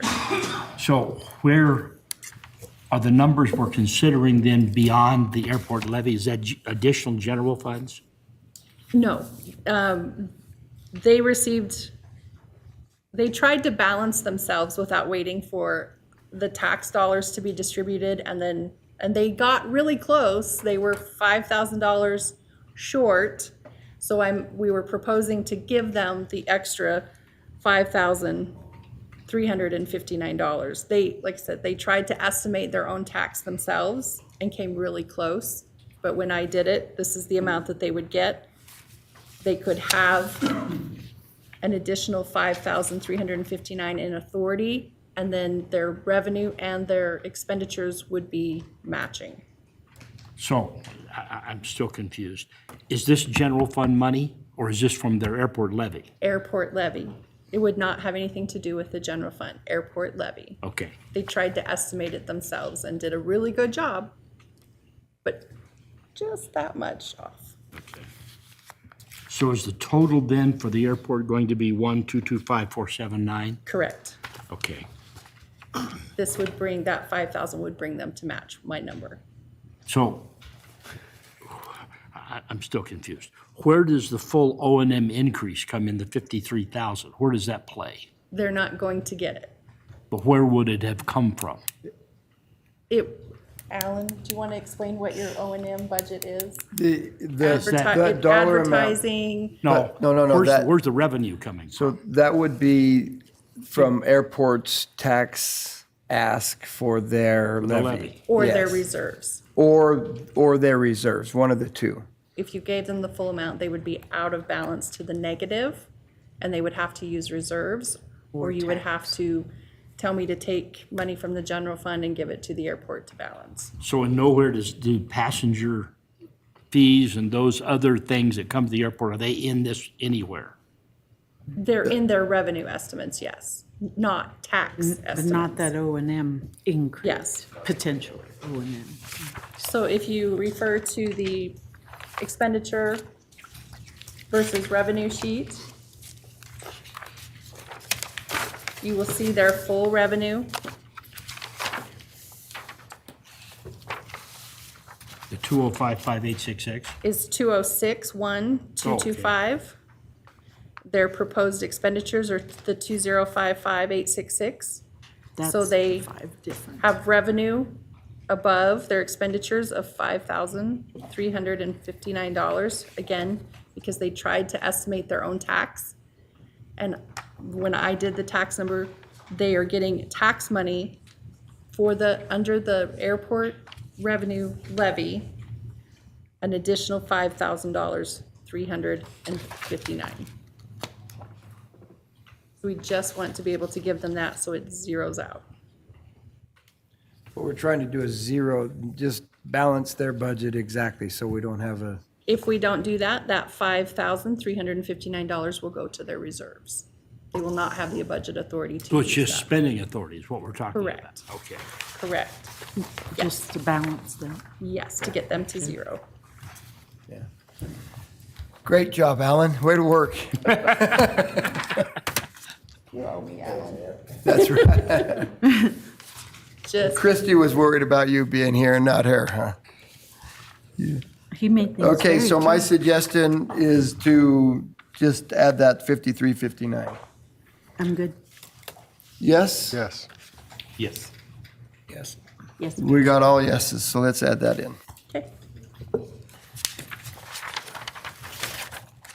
Okay, council, this here, the next page, is my recommendation, or recommended solution worksheet. These are things that if we move from the first line over to the second, it actually reduces the tax ask. With the exception of of two, I'm sorry, and it does not help this much. If you go down the page about 3/4 of the way, you have Health Joy app and Health Joy telemedicine.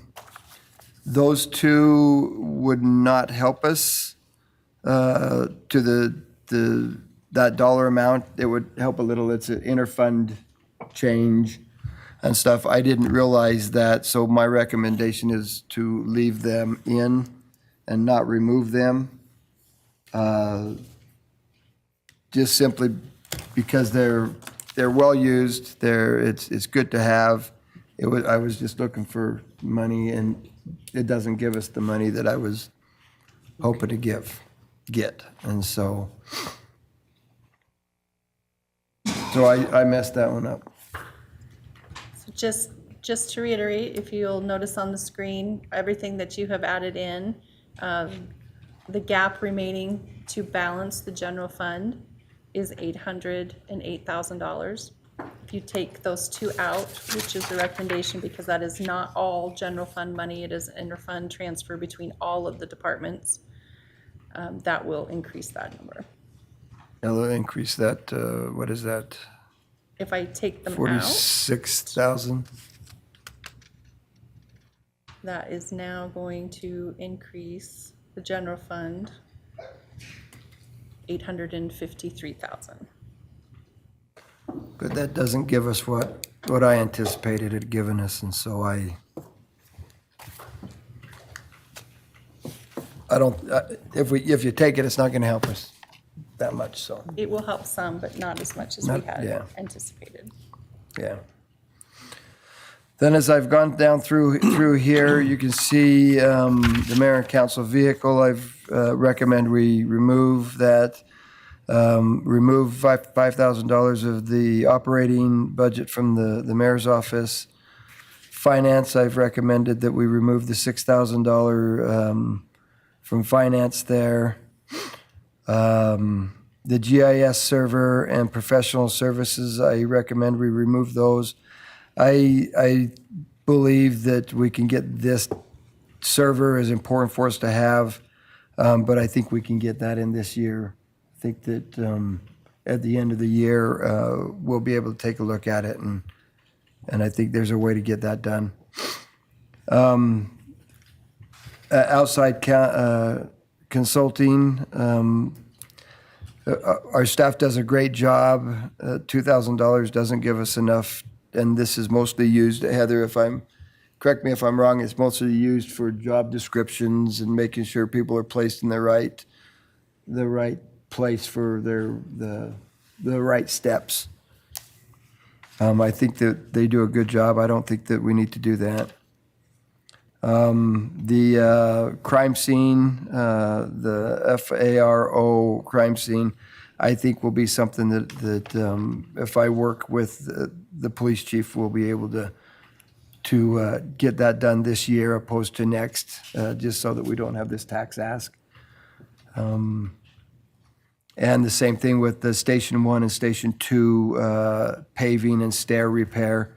Some necessary things, probably need to do it this year before we do it next year. And so I would like the opportunity to take a look at that and see if we can't get those things done. And then I've told all the departments, or recommending that we just have all the departments reduce their dollar amount, all the general fund departments, I should say, reduce their ask by $1,000. Minus the grant department. Minus the grant department, because they don't have any money anyway. If I'm being honest. We did find that, I did look, and I added the $221,000 for the water lease, that revenue in to that, and that will just is something that we had done in the past, and we just had left it out. Mr. Mayor, is that going to the general fund? It will, yes. The water lease money? Yeah. Sorry. I want to make sure I understand the spreadsheet here. So we have a bunch of items that say, like O&M increase, let's just say, like take animal services. Yes. 3% animal services O&M increase. So the 14.8 is presently built into the budget, which is a 3% increase for them, right? Yes. So if we wanted to move this column, that would mean we would be eliminating their 3% and their O&M budget would be equal to what it was last year. That's exactly right. That's why you see, I did not, and I do not recommend any of the 3% on this sheet because of that. Don't recommend leaving those I out. recommend leaving the 3% O&M that we've told the departments to build their budget on, leave it in because everything's going up, and animal services is a great example. That 3%, really what we're talking about is dog food, dog and cat food, at the end of the day. Some vet services and stuff, so you take it out, you still have to feed them, and you still have to do and treat them, and so that's why you'll see I left all of the O&M in. I've removed pretty much everything else in here, and so that's my suggestion. So with that, I'll turn the time to you to either ask questions or Can I ask you a question? I might answer it, yes. You might, okay. You might not. Could you explain the water lease revenue? So the water lease revenue, we've been back and forth on this, this revenue. Years and years ago, the city of Pocatello was able to start leasing some of the Palisades water. Years ago, we leased it, $100,000 is what they got, I think, the first year. All of that $100,000 went into the general fund. So as you move forward, we have more leases. This, as we lease water, the water department pays for administration of that, and they pay to defend the water and all of that stuff. So we've had a number of discussions on what kind of split that should be, and we've literally gone from in 2010 through probably, I don't know, 15 or 16, that water all went to the general fund. All of the lease went to the general fund. It was right to make the water department at least get some of that revenue. And so we came down with a decision to split it. I'm going to get the numbers wrong. 62.5% of that water lease would go to water department, Correct. and 37.5% would go to the general fund. The question is who purchased that water? And back in the day, they didn't keep great records, and so my argument is it didn't all come from the water department, it came from the general fund. I don't know if that's true. Justin will argue that it all came from the water department. I don't know if that's true, and so we kind of split it up. A few years ago, we sat down and said, okay, let's put it all to the water department. And I'm saying, no, it's still, some still needs to go to the general fund. So we went back to that 37.5% and And so that, 62.5%. this is the This 37. This is the 37.5. Okay. Now, every year, I just might add, a few years ago, we had to reimburse $400,000 of water lease money because we had no water. This year, we do have water and we'll be able to lease it. And so this is stable money, but not necessarily guaranteed money every year. Well, Mr. Mayor, this is the 26 budget, so it would be leases for next year. 20, And we have no way of knowing if where the Palisades will fill and we will actually have that water. That's my concern with making this transaction, where we did have to refund think for a we- couple of years. I think that they do the thing in the rears, and so you will, I think we're confident we'll have the money in 26, or the leases in 26. They're a year behind. Jeff, do you want to come and speak to that? He's our water guy. Well, I don't see Justin out there right now. He's probably frantically in a truck driving over here as fast as we can, so we need to move this discussion along. Good morning, Mayor and Council. Jeff Mansfield, Public Works Director. So I don't know for sure exactly how it works. Andrea might be a better one to answer that. But if we don't have the water, then we'll get the money at the beginning of the year. But then if we don't have the water in that year, then we have to reimburse the money that we've received from our leasees.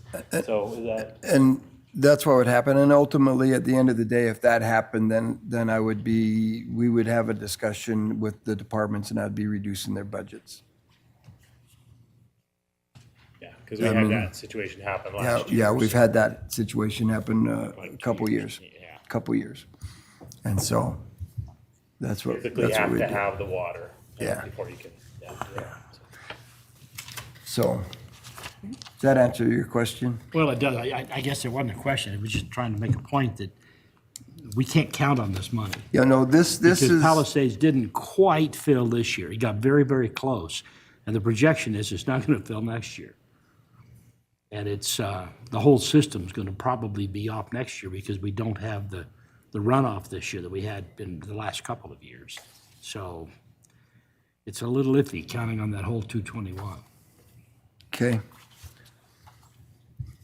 We'll see. If he is better than not at all, I guess. But no, thank you, Jeff. This, I'm comfortable with it. And if we need to, then I would end up sitting down with our departments and we would end up reducing budgets. That's just what we would have to do. So. Councilmember Paulson and then Councilmember Nichols. The Station 2 stay repair, sometime in the last year, I thought we approved money for that. So that was Station 1. That was Station 1. That was ARPA money and that has been replaced. Councilmember Nichols, sorry. Are you looking to get into how to resolve this, and how to balance it? Yes, Okay. but we're on this sheet. Oh, is that where we're at now? Yeah, we're Just still staying on this that? sheet Okay. here. We're not Okay, on this one right now. okay. You can see my recommendations, but I've asked you to remove the Health Joy recommendation and the telemedicine recommendation because that does not help us. Health Joy and GIS, is that what you No. Health Joy app, and then right below it, you've got the Health Joy telemedicine. Yeah, Those two things, my recommendation would be to put those back in, For do this- not remove them. yeah. But wasn't there something else as well? So I'm working with our Public Works Director to figure the GIS server out, and I'm working with our police chief and our fire chief to do these other Station things. The repairs. station repairs and stuff, and I think we can do some stuff there Okay. this year, so I'm comfortable removing those from the budget.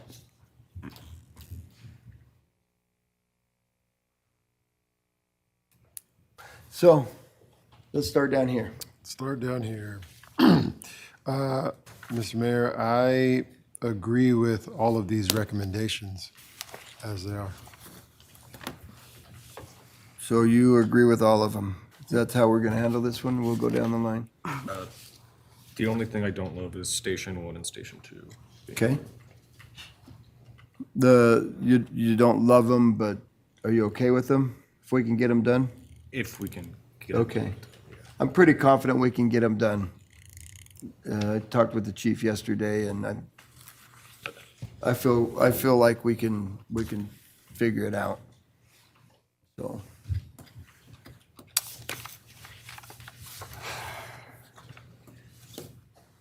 Is there any wiggle room on these O&M budgets? even if we were to, I mean, it's all a drop in the bucket a little bit when you look at the 800,000. But, and we've asked for $1,000 from each department. Yeah.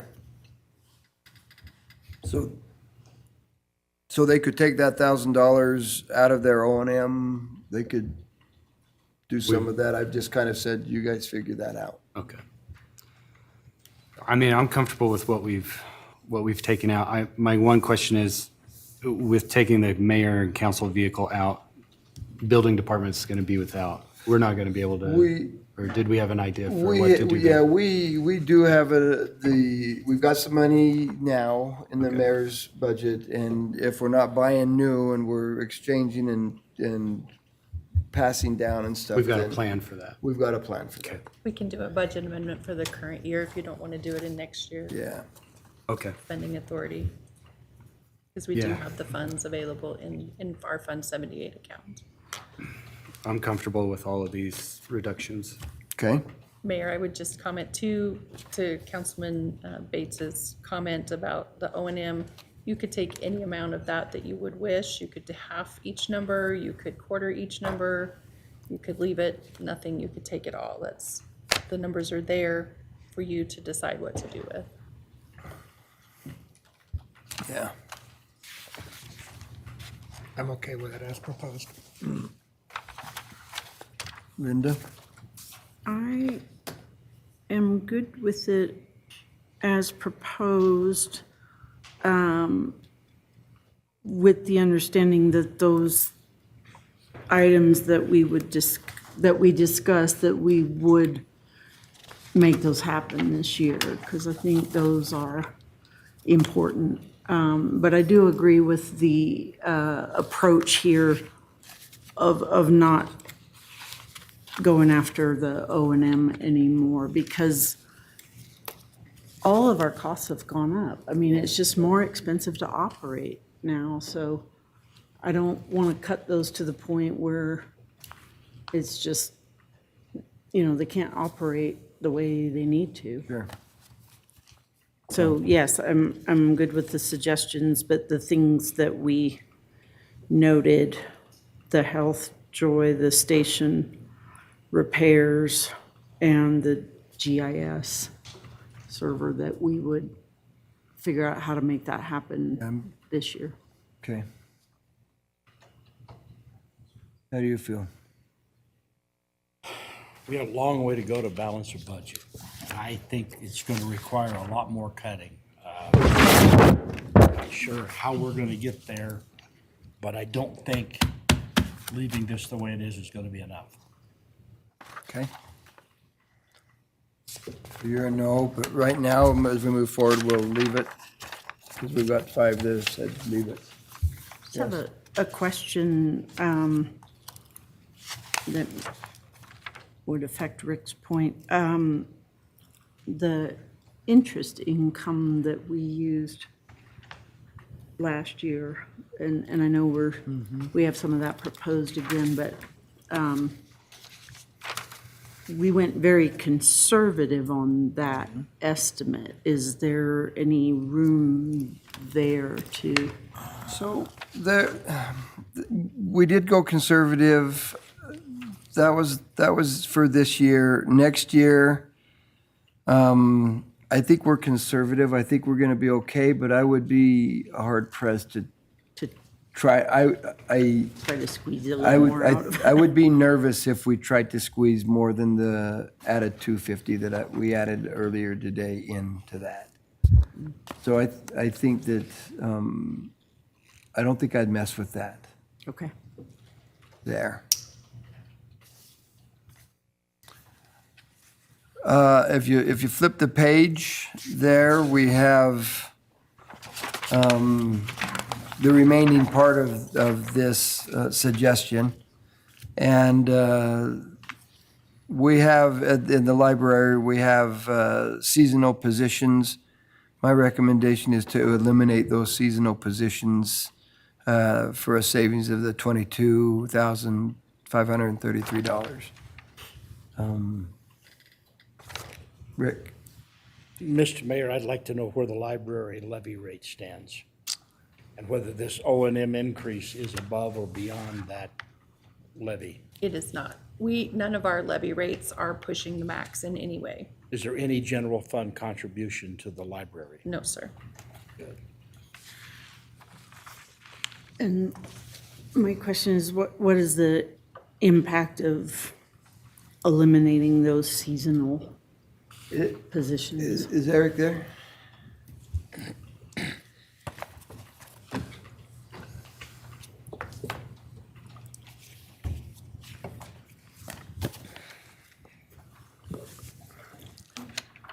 Good morning, Mayor Council. I'm Eric Cease, the Library Director at the Marshall Library.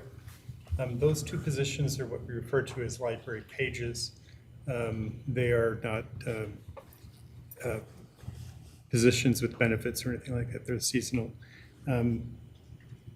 Those positions are roughly 20 hours a week. They shelve materials and they provide backup to the circulation desk. They're positions that we've had in place since well before I arrived in 2011. So we've had great use of them, and it's not easy to give those up because they're a significant contribution to what happens at the library. But as we're looking at potential for trying to balance these things out, there's not a lot of room in the operations and maintenance budget to do that. Most of our budget is either personnel or interfund. Like 83%, 87%, something like is that. And so this is something that we can survive, but it's not an easy cut because it is 40 hours a week of contribution to shelving and things and a variety of other things that we need to do for various projects and tasks. So essentially that's it. Sure. So we got Linda, then Brent, then Rick. So understanding that it's not easy to absorb this cut, what impact does it have on the current employees? Like who would cover this? Well, pick up the primarily it slack would and be the how? public services employees, which are circulation and reference, but and they would have to spend time shelving when otherwise they'd be working on projects for programs or various other things, or other enrichment opportunities that they would have that they wouldn't be able to take advantage of because they'll be spending time doing other things. Thank you. Councilmember Nichols, and then Councilmember Cheatham. So the characterization of these as being seasonable, they're really not seasonal where they work in the summer and No, not in the they're winter. full year. They're full employees. year round. Now, Okay, they're seasonal in that they're not benefited positions, and so that's the official Comes term under that they that use. category. Right. But they're year-round employees. right. Okay.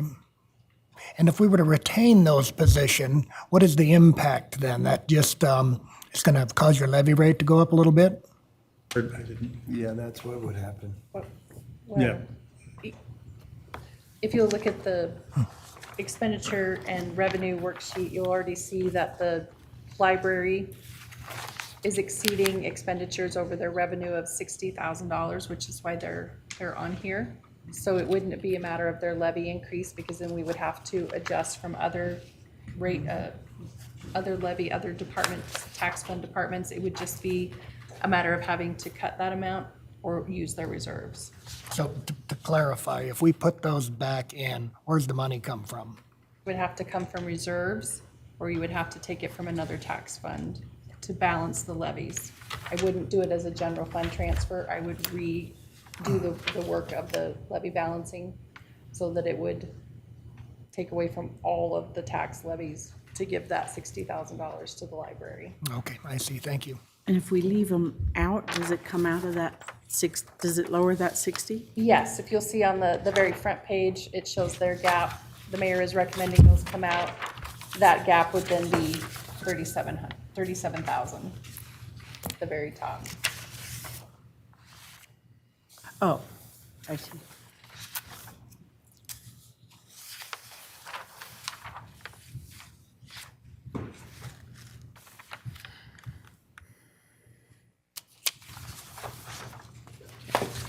Okay. And then, I know it's painful, but Painful, but- I would support that. Okay. Support or no? So, pulling out this 22,533, does that put them at zero? Does that balance them? Because it looks like they're still, No, Leaves that's 37. correct. At the top, it shows that they still have, Oh, for them. still a gap there, right? there is still a gap there of $37,000.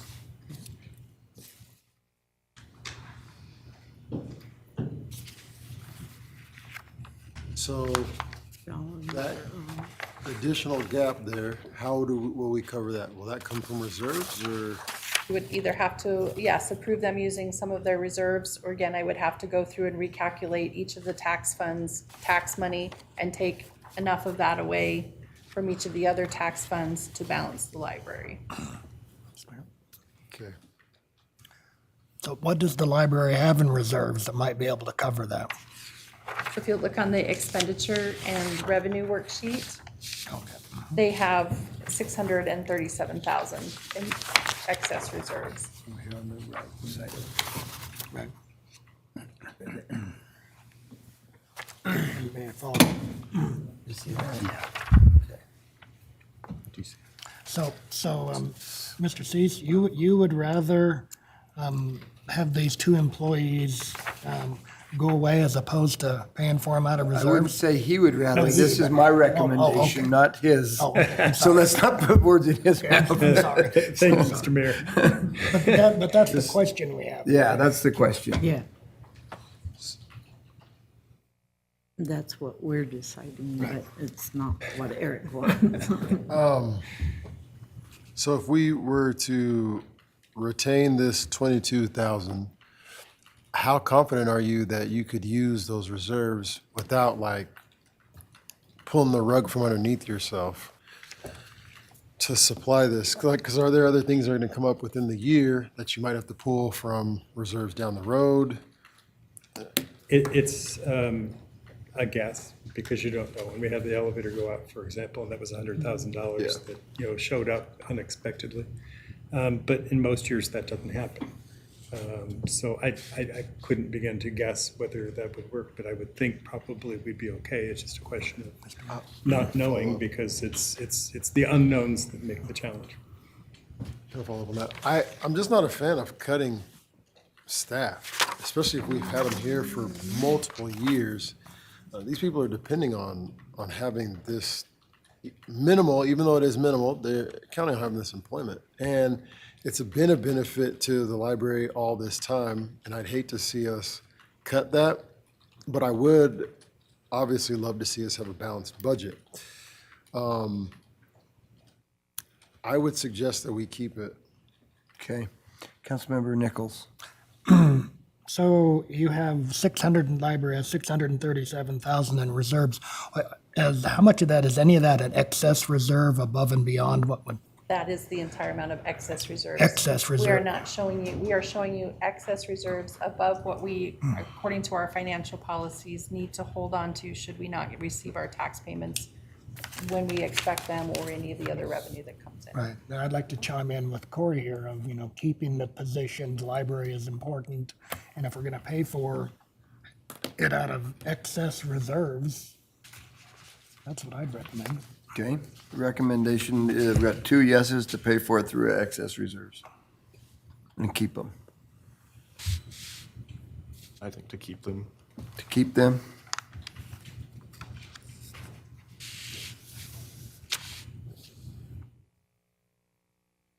I'm good with that if it doesn't. I'd like to keep them, but Well, if we can use the reserves to make that happen, then I'm okay with that. So we've got 4 that say keep them with using the excess reserves. Okay. Then that's what, yes. If we do that, does use of those reserves affect our 8%? No. That's the entire budget, isn't it? 8% budget? With the reserves, now that we're budgeting those monies, how would it not affect that?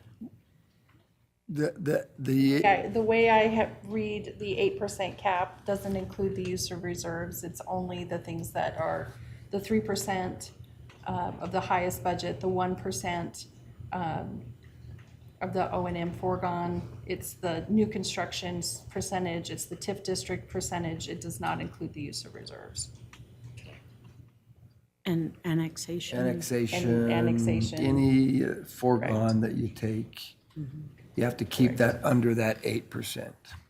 Reserves do not count, do not factor in that at all, sir. So we will, congratulations, Eric. You've made a compelling argument. We will leave those in. But using reserves to fill that. Or excess reserves.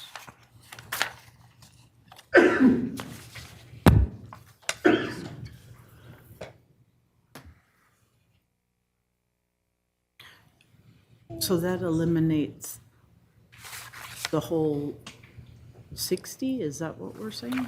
No, that. Or just the that- 22? That, he keeps the 22 in. Okay. So he will So we now be still have using 37. 60, he'll now be using $60,310 of reserves. You can see that's now his gap remaining after we remove that. That would be the recommendation, to be use the excess reserves to fix that red line. That, The I'm confused, because 60,000. that's what I was asking. So we are talking about using reserves Yes. to eliminate that whole 60? Yes. Correct, so once you put in the reserve amount, that will be zero. Okay, It doesn't show up that way because we have to show the use of reserves and we have to Right. show that it's out of balance. But yes, it now will technically, because of the use of reserves, be a zero. okay. Okay. So that will zero that out. Cemetery fund is $444. And we've, out of balance, we've talked with the director, and she's comfortable using and finding that and zeroing that out. So I would recommend we let her do that. And also with the recreation fund, she's out of balance $5,056, and she's comfortable being able to zero that out as well. I'm putting words in her mouth kind of, but I've got a thumbs up from her also, so I would just let her do that. And that would zero those out. The liability fund and the street funds are both balanced, so that leaves you with the general fund. And that is your gap remaining after your decisions today. Sorry, and I can't read The that. $853,504. 504.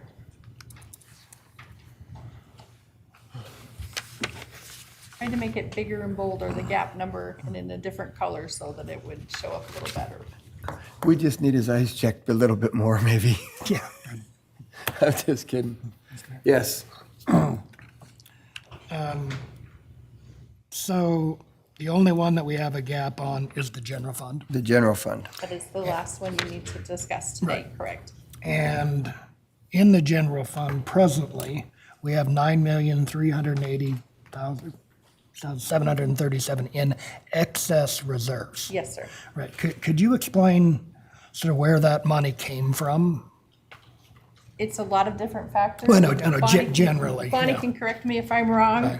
But a lot of it has to do with salary savings. For example, when the police department cannot hire 4 police officers throughout the year, or they come and go, there's salary savings. That gets swept into the general funds.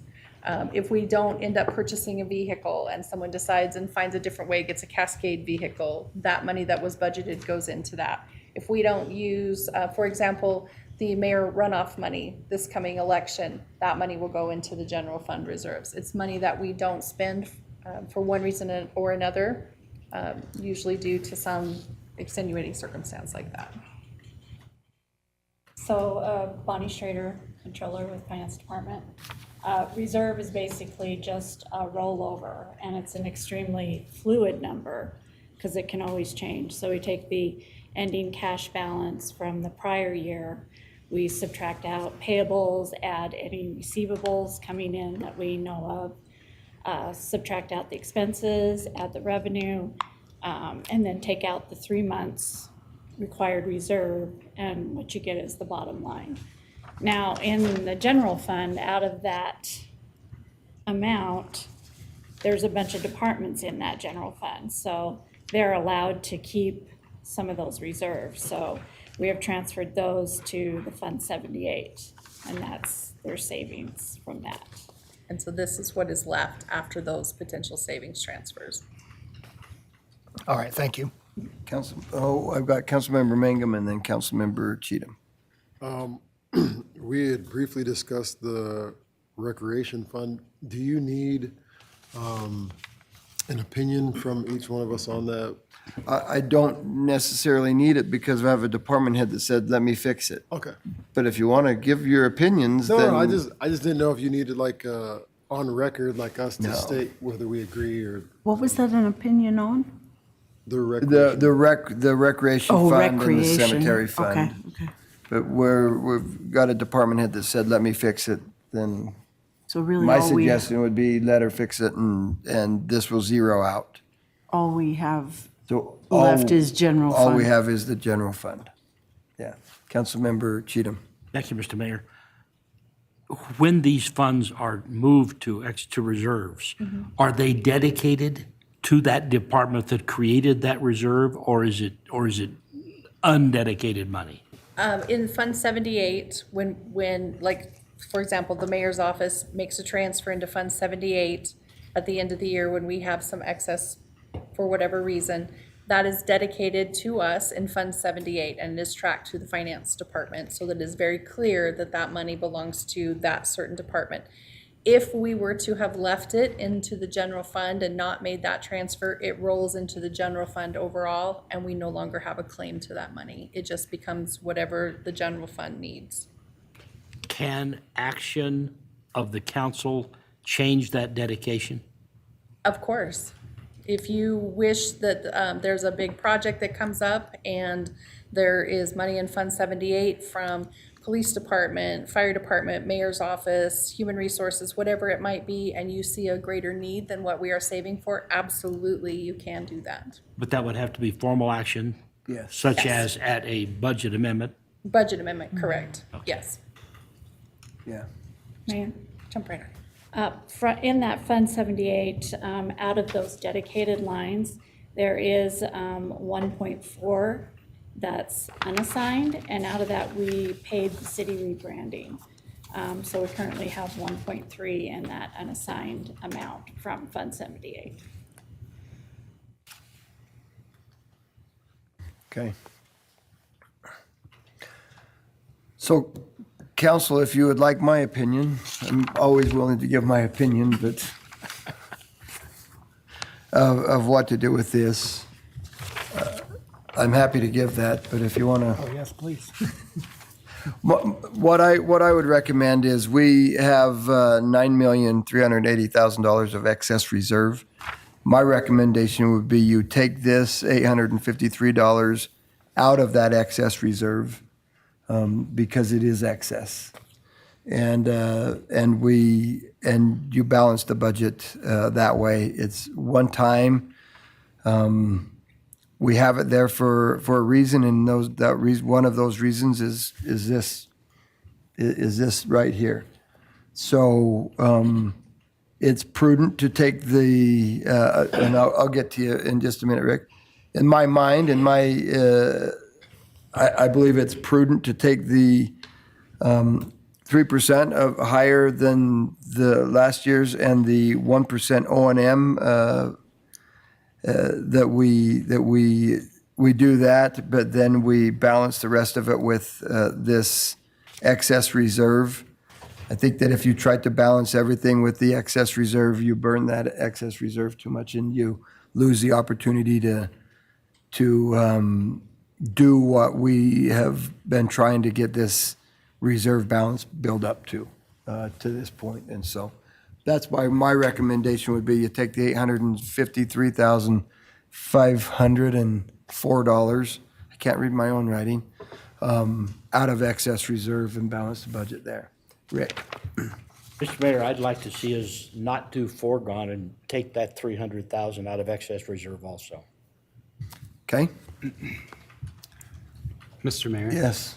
And Ann as well. Did we use excess reserves to balance the budget last year? Yes.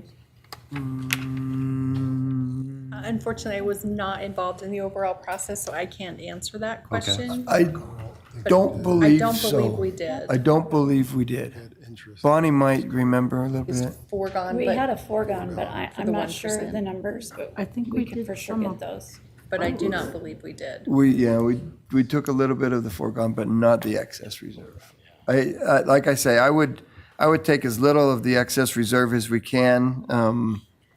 That's why I'll differ a little bit from Councilmember Cheatham, because I think it's prudent to make sure you're financially where you are right now, and that foregone is, it does help the city in future years, be able to not depend on this. Yeah, I mean, that was my main concern. If, I just don't want us, I would hate for us to be in the habit of consistently using excess reserves to balance operations every year. I don't think we actually have ever used excess, we didn't have excess reserve until, I want to say, 2017 or 18. Okay. Anyway, and so this meeting was a lot different before then, because we were hard cuts into departments, and that was tough. We actually have the ability to do some of the things that we would like to do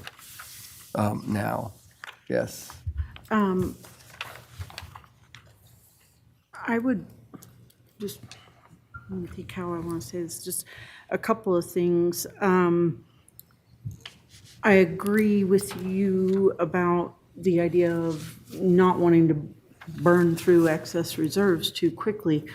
But I also have trouble with the idea of just building up and building up and building up excess reserves. I think that is also irresponsible. It's, that shouldn't just indefinitely build up. That is money that is meant to be used. So I think it is a responsible thing to use it, not to just use it till it's gone and burn through it, and then we don't have that. I mean, certainly, I'm not talking about touching the safety net in terms of what's required, the 3 months, but I want more than that minimum. I want a comfortable reserve in case, anything should come up. I don't want to burn that down. But like I said, I also think the idea isn't to just, build that up indefinitely. I think that is also irresponsible. I would agree with the mayor on the use of foregone. I'd rather keep that in there than use reserves, excess reserves to cover that amount. I think that is also a responsible thing to do, is to take the foregone. The advantage of that 1% foregone, it does help future years. Yes. And when you do not take that and you do not use that and utilize it, Then you don't it have that. hurts you.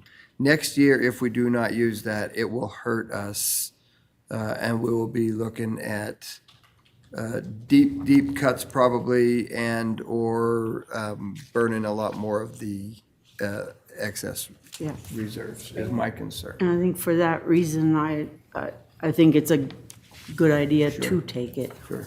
I do also need to point out that 1% of foregone is not solely in the general fund. It was taken along with the 3% highest, the new construction, and the NOP TIF retirement lumped into those tax monies and dispersed to all the tax departments. So it would be a recalculation of all of the tax funds, tax dollars as well, because that was shared amongst them, So it not was- strictly to the general fund.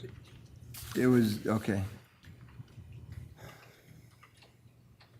So the amount wouldn't actually, I can't give you the exact amount that it would be for just the general fund, but it would not be the full 1% foregone because it was shared amongst all the tax funds. okay. Okay.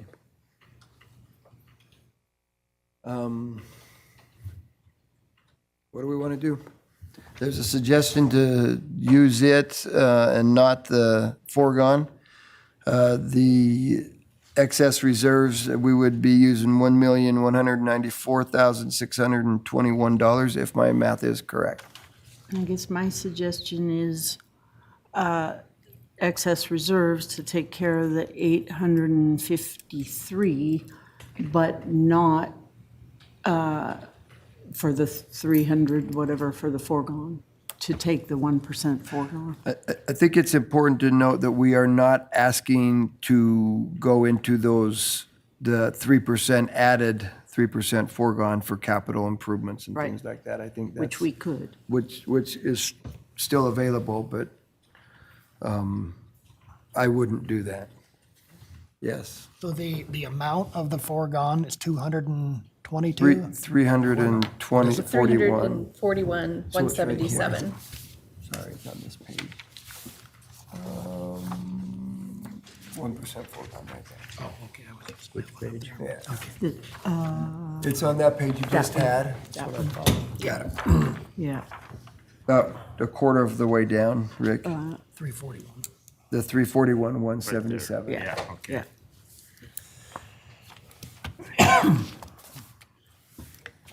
I do know we'd also like to point out, there's been discussion and Councilman Cheatham can speak more to it, of course. As I watch the legislation, that is part of what I do each year. There is always talk about excess reserves and restricting excess reserves and what is an appropriate amount for excess reserves, whether they should be dedicated for certain things only. So that is also something to consider when you're considering your excess reserves. Yes, I would agree with that. I watch closely too, and there's always a lot of talk about, they're looking at cities that are, as I mentioned earlier, the idea of racking up too much money and not using it, that they're gonna then just take away the ability to do that because they don't want cities building up, too much. Certainly not advocating one way or the other, just pointing out there's a lot of sides to consider when you decide what you would like to do. There's also been discussion, hasn't there, about foregone and the idea that we may not be able to take that in the future too. There's been just as much discussion about the foregone balances. The city of Pocatello, we have right around the $5 million of foregone. Yes, that number is also on your revenue sheet on the left-hand side, right underneath the colors. City's foregone balance is $5,423,454 currently. That is tax money that has not been levied. It is, I don't want to use the word pretend money, but it is available to us should we choose to levy it, but it is not currently levied on citizens. It is just available to be levied.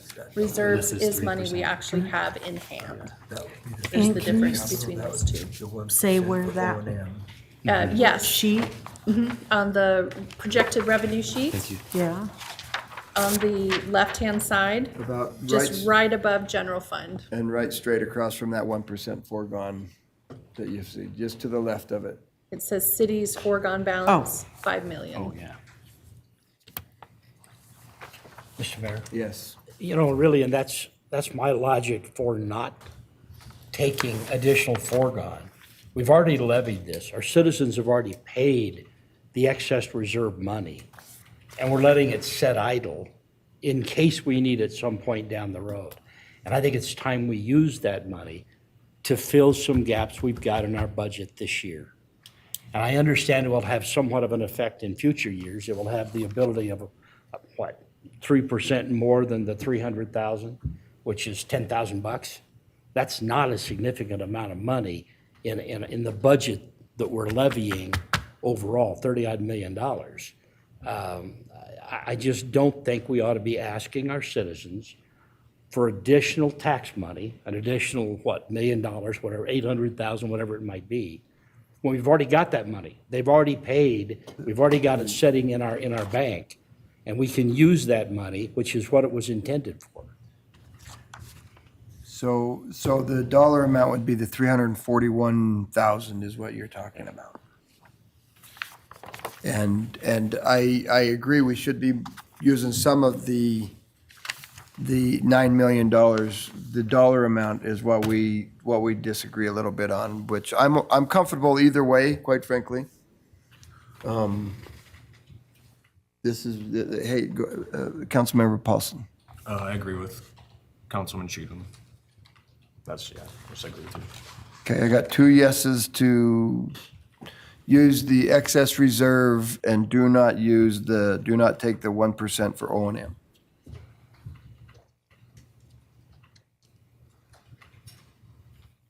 I will just say again, I strongly disagree with that, but we're happy to do that. We've got the money.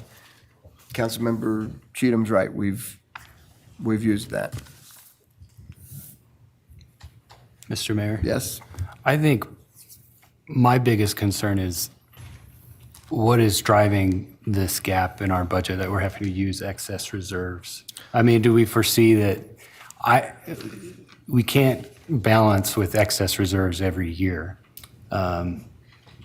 Probably our biggest driver this year. It was our biggest driver last year, and it's health insurance. Health insurance is continued to go up. Wages, I mean, we're very, very people heavy, and you have to have a lot of people to run a city, and you've got to pay those people a fair wage, and those increases and that, and The what? changes in the negotiated CBA, collective bargaining agreement and wages. Things like that. Those are the big drivers, but health insurance probably is our number one driver that hits us. And certain costs going up. And yeah, there's a lot of costs going up. I mean, you think about everything that you do. A ream of paper costs more than it did last year. And we can say, well, you just don't take it, but the issue is that you still have to provide services as a city, and you can't do that if you don't have the funds for it, and so. Yes, let's go Councilmember Nichols and then Councilmember Cheatham. I would just like to comment that I'm actually pretty pleased that we've been able to get this far with only increasing the O&M by 3%. Yeah. I mean, you look at, we had, insurance up 9%. I wish I could go to the grocery store and my cost only went up 3%. Right. Yeah. That's, I'm pretty impressed we've been able Yeah. to get here. Yeah. Councilmember Cheatham. Well, just a point, if we use reserves to cover our balance, we will be putting more money back into those reserves at the end of this year when each department ends up with a little bit, primarily because of salary savings. They lose an employee, they start the next one at a lower rate, the position is vacant for a term. All of that, some of that money will go back into reserves. So Well- we're not draining the account. Some of it would. However, remember, Council, I recommended that we figure the $90,000 for your GIS server, your FARO, and your station repairs. The only place I can find that is through salary savings. And so I would be using a lot of that salary savings this year to prevent the tax ask next year for these things. And so that's where that money would come from, to do those. And so you won't be feeling it as much. As much, yeah. If we, I say as much, probably wrong terminology, but it definitely will take a hit with using this stuff. So I've got 2 people that have said yes, do it all, take the 1.19 million out of the excess. I haven't heard from four of you. You did. Were you or no? You were keep the 1%. All right, I'm sorry. I've heard from three of you, one no and two yeses. Mayor, I did just update the spreadsheet that were you to decide to take the 1% O&M foregone money out, you are correct. That is where it would be 1.19. My math was wrong on the, I had 621, not 681. Dang it. And it was 853 before? Yes, it Yeah. was 853. 853, 504.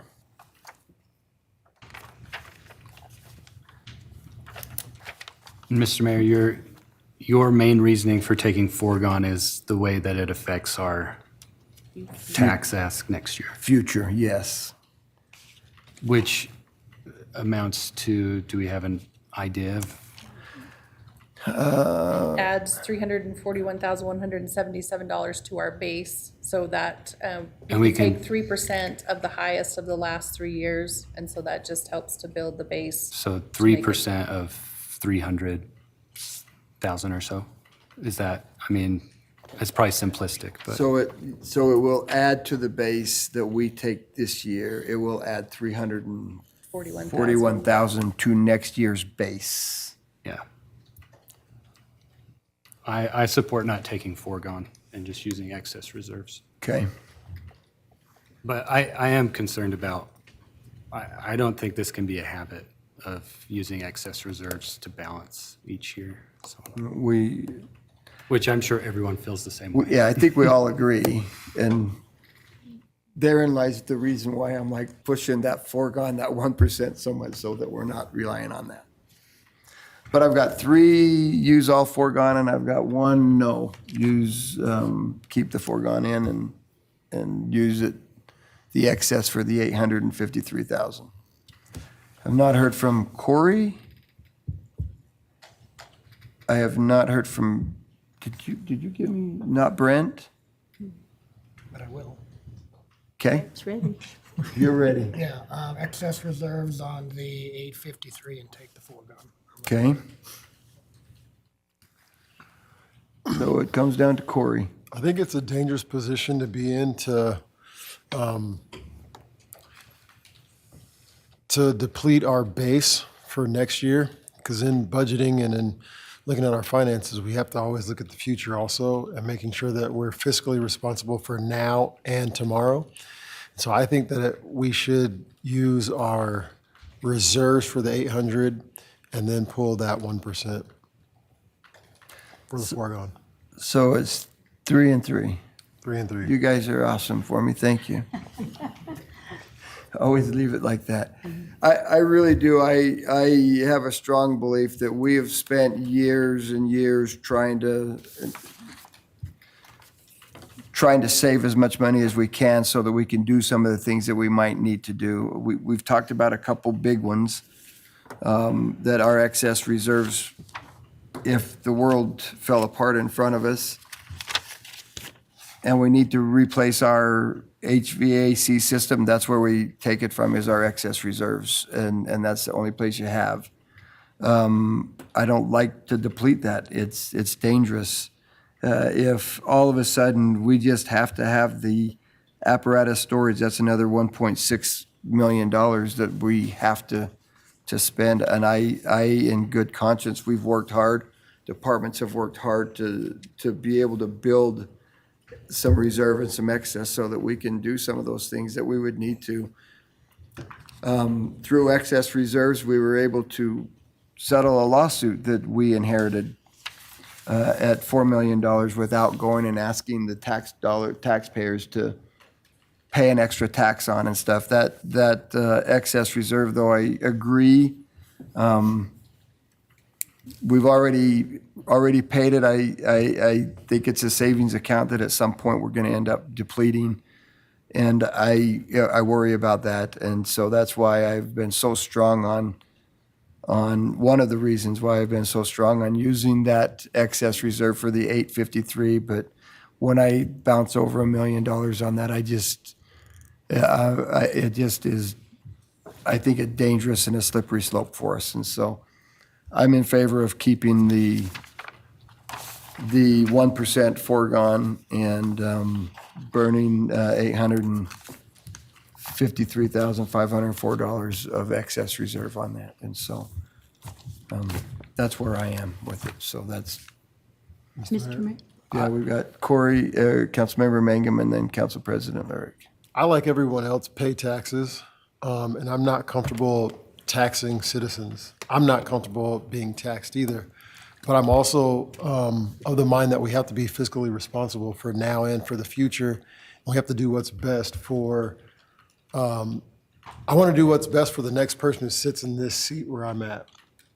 And if that means that we do take that 1%, I'm all for it. But again, I don't like the fact that we are issuing another tax or increasing that tax. But again, responsibility is responsibility. I think, I agree. I think it's just a fiscal responsibility that we have to maintain a city that's fiscally responsible or fiscally stable. Council President. And I agree. This is always just such a tough question here. You know, we have to sort of walk a very fine line.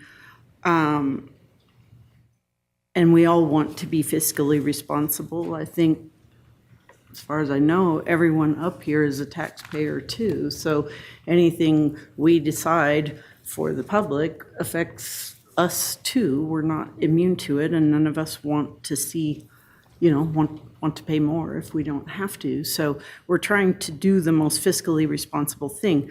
But I just want to reiterate about excess reserves. The idea that it's dangerous to use those. I mean, it is if you use them too much, but there's a downside to not using them. You can't just let that money keep sitting there and go up and up and up, because to Rick's point earlier, this is money taxpayers have paid. So it is supposed to be used for something at some point. But you also want to maintain some savings and have a safety net when things come up that you haven't planned for. And there might be years where nothing comes up and we're going to rack up more extra money than we thought we were going to. Or there may be years where more things come up and we're getting lower than we'd like. And that's always, kind of there's just guesswork involved. But I just need to make the point that never touching those is also not an option. That is not a good thing either. That's not fiscally responsible. So trying to balance that, the use of foregone, the, covering rising costs, still maintaining all the services that we have to maintain, providing the things that citizens want. All of this is a very delicate balance. And I think every year we're trying to do the best we can, but one of the things that I've seen in the time I've been on the council is we have gotten into a stronger and stronger financial position. And that's something that the city can be really proud of. We didn't have the excess reserves before, you mentioned that. So the fact that we even have those and are able to use them shows you what a strong position that we're in. And so I think that is evidence of good budgeting, good planning, fiscal responsibility, the fact that we're in the position we're in now, which is quite strong. So those are my comments. Okay.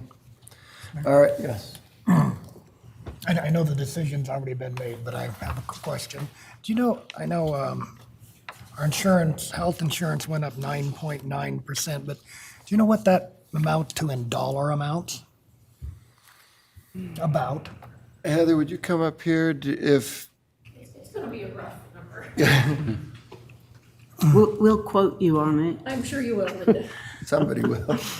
Heather Buchanan, Human Resources Director. Our overall medical costs for everyone but fire is roughly about $8.5, $9 million. And the 9.9 we got this year, just as a reminder, is a gift we will not receive next year. We're looking at anywhere up to 30. I'm guessing close to 30. So that would mean that at 9.9%, our increase was up $800,000 or $900,000. Right, so Dakota had asked, what was the genesis of this problem? I mean, well, that's a big part of it. You know, we were over by 800 and our insurance was up by an amount equal to that amount. Yeah. So that was all. Okay, thank you. Thank you, Heather. All right, with that then, I think we have a path forward. Looks like Ann has something you'd like to say? Given this, council, I don't believe there's a reason that we need to meet tomorrow.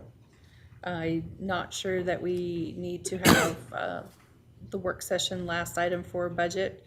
My plan would be to bring the final numbers, the final spreadsheets to you for the July 10th work session, which would be the date for quote-unquote finalizing prior to publication the following week, if that is an acceptable course to all of you. Unless you want to meet tomorrow or Thursday. That was gonna be my suggestion. It gives you some time to think about it and to go over the budget and go over it more and all of us. I want to meet tomorrow. Those, the decision is, final in July. Because after that study session, we've got to publish those numbers. Mr. Mayor, I would still like to meet Thursday, so we have those sheets Sure. to consider until that July meeting. Why don't I have, can we do this? Well, it's on the agenda.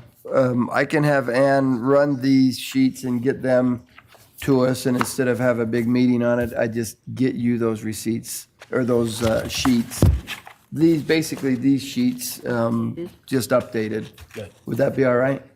And then we will also post those on the website so anyone can have those. Yeah.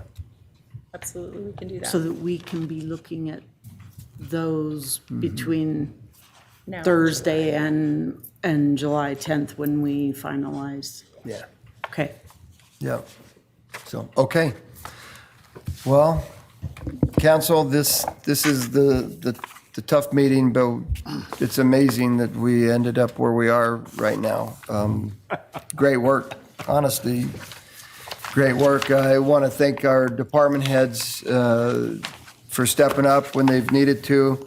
They're all probably a little excited at me because of what I've done here, but I'm hoping that we can fix all those and mend those fences and go on. But I think we've got a pretty good budget put together. It'll be nice to look at it, think about it for a month and be able to go over it and go from there. So with that, thank you very much for your time and your work today. And with that, we are adjourned.